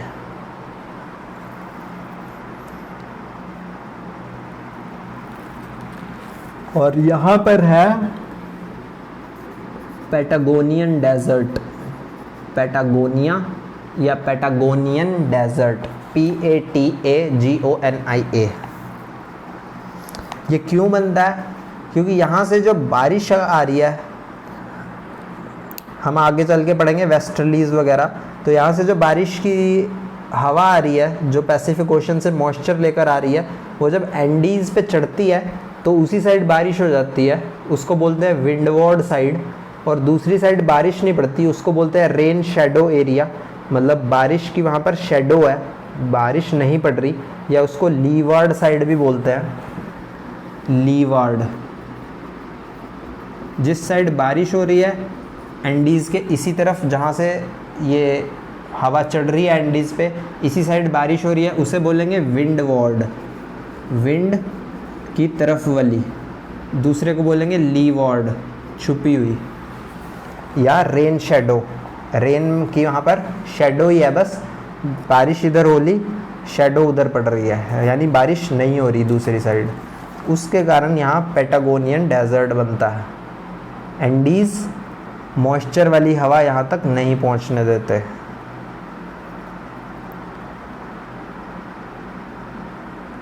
तो मैंने आपको बताया था कि ये जो सारी फॉरेस्ट होती है यहाँ पर हार्डवुड ही होती है, सॉफ्टवुड सिर्फ हमें एक मिलती है। कॉनिफेरस फॉरेस्ट में पाइन ट्री जो होता है उसकी सॉफ्ट होती है वुड, इजी होती है काम करने के लिए, उससे आप कुछ भी फर्नीचर वगैरह इजीली बना सकते हो। वो साइबेरिया वगैरह में मिलती है, नॉर्वे, स्वीडन, फिनलैंड में, कनाडा में, नॉर्थ में। इसका एक एक्सेप्शन है, अब ये सेल्वास भी रेन फॉरेस्ट है, इक्वेटोरियल रेन फॉरेस्ट। अफ्रीका में भी इक्वेटोरियल रेन फॉरेस्ट थे, कोंगो में, वहाँ पर ट्रीज थे महागनी, एबनी, रोजवुड, तो वही यहाँ पर भी होंगे, महागनी, एबनी, रोजवुड। प्लस यहाँ पर एक एडिशनल ट्री है बालसा। आपने शायद इस ट्री के बारे में सुना होगा। इस ट्री से बैट वगैरह भी बनते हैं, जो बल्ला होता है हमारा क्रिकेट खेलने का।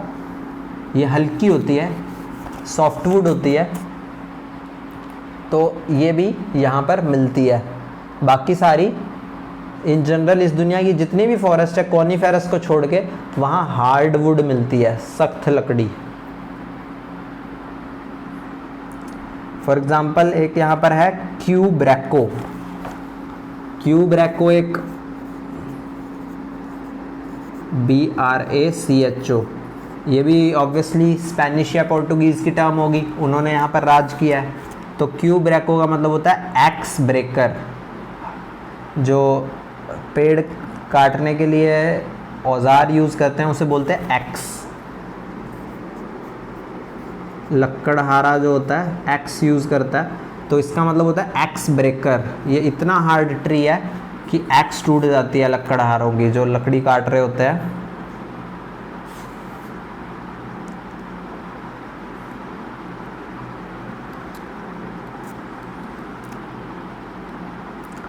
बाकी वाइल्ड लाइफ में यहाँ पर एक पक्षी होता है कैंडोर, CANDOR, वो यहाँ पर मिलता है। कैंडोर जो है इस दुनिया का सबसे बड़ा बर्ड ऑफ प्रे है, यानी कि शिकार करने वाला पक्षी। चील के जैसा होता है, बस चील को आप 2 या 3 गुना बड़ा कर दो, वो कैंडोर है। इसके अलावा आर्मेडिलो, एंटीटर, जैगुआर, रिया एक बर्ड मिलता है, ये भी फ्लाइटलेस है, उड़ नहीं सकता। फैदर हैं थोड़े बहुत, विंग्स हैं, थोड़ी सी फ्लाइट भर सकता है, सस्टेन्ड फ्लाइट नहीं भर सकता, ऑस्ट्रिच के जैसा दिखता है। और इसके अलावा यहाँ पे एक पर्टिकुलर मिलता है एनिमल, उसका नाम है ललामा, LLAMA। ये ललामा एक यहाँ का फेमस एनिमल है। ये हाईलैंड्स ऑफ द एंडीज़ में मिलते हैं और ये श्योर फुटेड हैं। श्योर फुटेड का मतलब है अगर आप पहाड़ पे चढ़ोगे तो आपका पैर फिसल सकता है, आप गिर सकते हो, आपके चोट लग सकती है। ये जानवर यहीं पर रहे हैं, यहीं पर पैदा होते हैं, यहीं पे मर जाते हैं एंडीज़ में, तो ये श्योर फुटेड एनिमल है। ये गिरते नहीं हैं और इजीली बहुत ऊंची चढ़ाई भी चढ़ जाते हैं। तो इनको एज बीस्ट ऑफ बर्डन यानी कि वजन लादने के जानवरों के रूप में इस्तेमाल किया जाता है।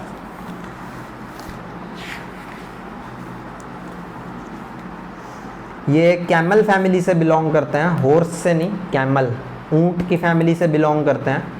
जो वहाँ पर ऊंट रह गए वो एज इवोल्व हुए एज ऊंट, यहाँ पर वो ललामा बन गए क्योंकि यहाँ पर एनवायरनमेंट वगैरह डिफरेंट था। जब हम बायोलॉजी में एवोल्यूशन वगैरह देखेंगे तो हम देखेंगे कि किस तरह से डिफरेंट एरियाज़ में सेम स्पीसीज़ दो में डिवाइड हो सकती है।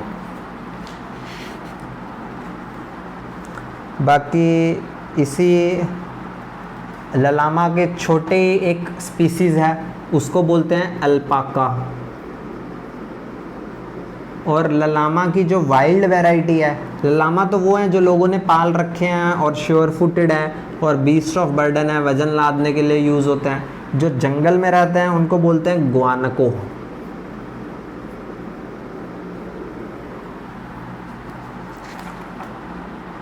प्लांटेशन एग्रीकल्चर मैंने आपको बता ही दिया है। एनिमल रियरिंग, यहाँ पर जो ग्रास थी ये तो थी equatorial rain forest. Llanos tropical grassland है, यहाँ पर घास है। कैंपोस ट्रॉपिकल ग्रासलैंड है, यहाँ पर घास है। ग्रैंड चाको में ग्रास और ट्रीज हैं। पैम्पास में ग्रास है। तो ये ग्रास है, ये ग्रास है, ये ग्रास है और ये ग्रास है। यहाँ पर जो ओरिजिनल ग्रास थी वो ज़्यादा अच्छी नहीं थी, उसको अब चेंज कर दिया गया एक नई ग्रास से, new variety of grass अल्फाल्फा, ALFA अल्फाल्फा।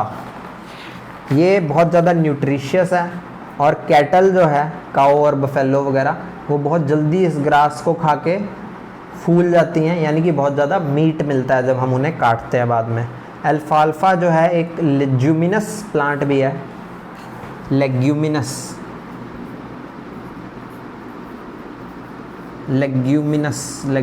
का मतलब है कि इसके जो रूट्स नोड्यूल्स होते हैं, जो जड़ों में नोड्यूल्स होते हैं, उसमें बैक्टीरिया होता है। काफ़ी तरह के होते हैं। एक कॉमन वैरायटी है राइजोबियम नाम का बैक्टीरिया होता है। ये बैक्टीरिया एनवायरनमेंट में से नाइट्रोजन को लेके उसको नाइट्रेट में कन्वर्ट कर देता है। हमारे एनवायरनमेंट में एटमॉस्फेयर में नाइट्रोजन होती है, उसको ये नाइट्रेट में कन्वर्ट कर देता है और फिर जो ट्रीज़ हैं उसको यूज़ कर पाते हैं एज अ मैन्योर। जो हम खाद डालते हैं उसमें हम काफ़ी कुछ डाल सकते हैं। फॉर एग्जांपल हमारे फेमस फर्टिलाइज़र होता है NPK, नाइट्रोजन, फॉस्फोरस और पोटेशियम।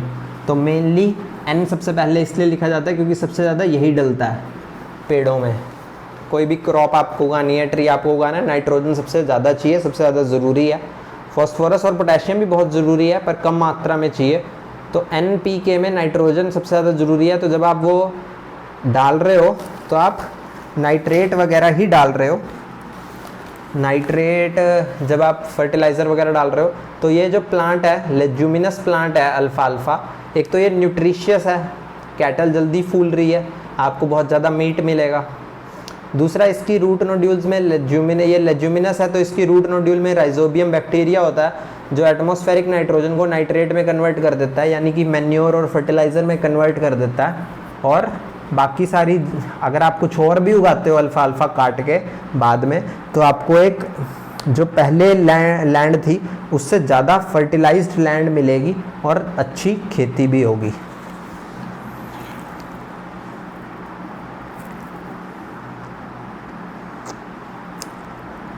बाकी यहाँ पर एक कंट्री है पेरू, PERU, उसके पास एक आइलैंड है गुआनो आइलैंड। यहाँ पर एक कंट्री है पेरू, यहाँ पर एक आइलैंड है गुआनो, GUANO। ये जहाँ पर एक बर्ड्स रहते हैं जो आसपास की सी फिश खाते हैं, पैसिफिक ओशन की मछलियाँ खाते हैं, और ये जो ड्रॉपिंग्स अपनी गिराते हैं बीट वगैरह, तो वो जो है बहुत ज़्यादा अच्छे फर्टिलाइज़र का काम करती है और बहुत हाई डिमांड में है। उस ड्रॉपिंग को बोलते हैं गुआनो, उसी से इसका नाम पड़ा है गुआनो आइलैंड।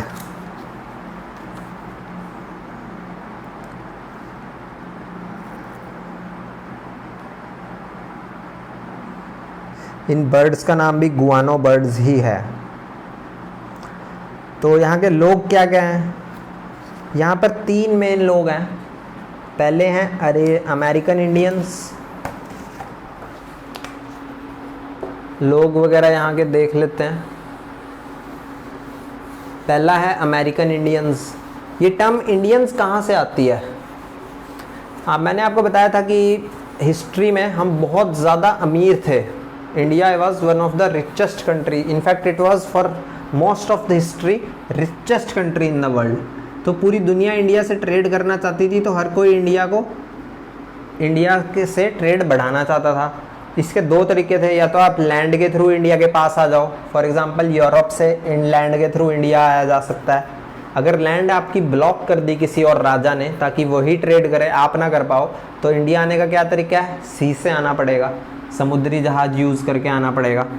तो मान लीजिए आप वहाँ से आ रहे हो, तो अगर आप कोई लैंड उस टाइम पे ढूंढते हो जब आपके पास मैप्स नहीं है, गूगल मैप्स नहीं है, जीपीएस नहीं है, सिर्फ कंपस वगैरह है। उस टाइम पे भी कंपस इन्वेंट हो चुकी थी, अर्थ में मैग्नेटिज्म तो था ही। तो एक लोडस्टोन नाम होता है, LODESTONE, एक लोडस्टोन नाम का पत्थर होता है जो आप ऐसे रस्सी से बांध के लटकाओगे तो नॉर्थ साउथ में पॉइंट करता है, क्योंकि ये मैग्नेटिक सा पत्थर होता है। तो उस टाइम तक ये डिस्कवर हो चुका था, तो बस वो जो सेलर वगैरह थे उनके पास यही यूज़ था, तो इसी को ढूंढ यूज़ करके उन्होंने इंडिया पहुंचना था। सोचो, सिर्फ एक पत्थर टंगा हुआ है, साउथ नॉर्थ आपको बता रहा है, और इसको यूज़ करके आप स्पेन पोर्टुगल से चल रहे हो, जैसे वेस्को डिगामा चला था, और इंडिया आना है आपको। कोई इलेक्ट्रिसिटी नहीं एग्जिस्ट करती, इंडस्ट्रियल रेवोल्यूशन अभी शुरू नहीं हुआ है, वो यूके में बाद में शुरू होगा, कोई टेक्नोलॉजी नहीं है आपके पास। तो अब आप किसी भी जगह पहुंच सकते हो, ज़रूरी तो नहीं आप इंडिया ही पहुंचोगे, और इंडिया पहुंचने के बाद भी आप कंफ्यूज हो सकते हो कि मैं इंडिया पहुंचा कि नहीं। तो इसी तरह से कोलंबस चला था एक, इसी तरह से अमेरिगो वेस्पुक्की भी चला था। 2 लोग चले थे। कोलंबस ये स्पेन का था, एक चला था अमेरिगो वेस्पुक्की।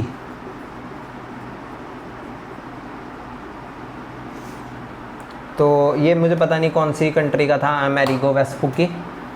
तो कोलंबस जब चला था तो वो पहुंचा यहाँ पर कोलंबिया, यूएस में कोलंबिया नाम की जगह है। तो उसको लगा कि मैं इंडिया पहुंच गया हूँ, तो उसने यहाँ के नेटिव्स को नाम दिया इंडियंस, कि तुम जो लोग यहाँ पर ऑलरेडी रह रहे थे, ट्राइबल्स, जो ट्राइबल्स वहाँ पर जंगलों में रह रहे थे, उनको बोला उसने इंडियंस। तो इस कारण यहाँ पर जितने भी ट्राइबल्स रहते हैं उनको बोला जाता है अमेरिकन इंडियंस या नेटिव इंडियंस या रेड इंडियंस, क्योंकि थोड़ी रेड सी कलरेशन है उनकी स्किन की। तो जो Canada, US, Mexico, central America और पूरी साउथ अमेरिका में ट्राइब्स रहती हैं, उनका नाम इस कारण से इंडियंस पड़ा है, क्योंकि कोलंबस जब ढूंढने लगा इसके नाम पे पड़ा है नाम कोलंबिया। और जो अमेरिगो वेस्पुक्की है इसके नाम पे इन दोनों का नाम पड़ा है अमेरिका। इस पूरे इन 2 कॉन्टिनेंट्स का नाम पड़ा है अमेरिका, और इसी के नाम पे बाद में पड़ा है United states of America, US country का नाम। तो जैसा कि आप देख सकते हो इनकी ज़्यादातर हिस्ट्री यूरोप की दी हुई है, नॉर्थ अमेरिका और साउथ अमेरिका की। यहाँ पर जो नेटिव्स थे वो थे अमेरिकन इंडियंस, और आज की डेट में जो कनाडा, यूएस, मैक्सिको में और साउथ अमेरिका में गोरे लोग जो रहते हैं, वाइट लोग, वो कोई और नहीं है बल्कि ये यूरोपियंस हैं जो यहाँ आकर बसे हैं। तो जैसा कि आप देख सकते हो नॉर्थ अमेरिका और साउथ अमेरिका मोस्टली आउटसाइडर से ही भरे हुए हैं।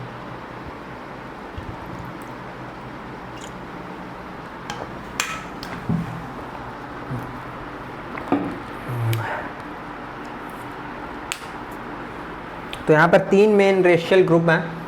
पहले हैं ये अमेरिकन इंडियंस, फिर स्लेव ट्रेड से आए थे ब्लैक्स,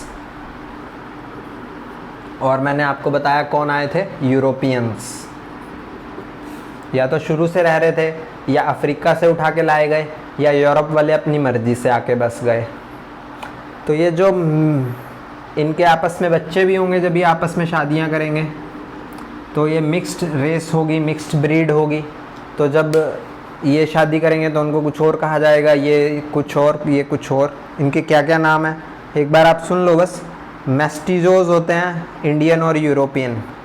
इंडियन और यूरोपियन को कहेंगे मैस्टिजो। फिर है मुलाटो, यूरोपियन एंड ब्लैक, मुलाटो। और फिर है जैम्बो, ब्लैक और इंडियन। मैस्टिजो, मुलाटो, जैम्बो, ये वो लोग हैं। और मैस्टिजो लार्जेस्ट हैं। क्यों है लार्जेस्ट? क्योंकि ब्लैक तो बहुत ही कम लाए गए थे। ब्लैक मोस्टली कहाँ गए थे? कनाडा, यूएस में। इसी कारण आज यूएस में हर तीसरा बंदा इज़ अ ब्लैक पर्सन। ठीक है फ्रेंड्स, साउथ अमेरिका भी अभी पड़ा है। इसके बाद इसके देश आएंगे, जैसे ब्राज़ील आएगा, फिर अर्जेंटीना आएगा, फिर आएगा ऑस्ट्रेलिया कॉन्टिनेंट। आज के लिए बस इतना ही। अब इसकी इंग्लिश में वीडियो रिकॉर्ड करेंगे। Thank you.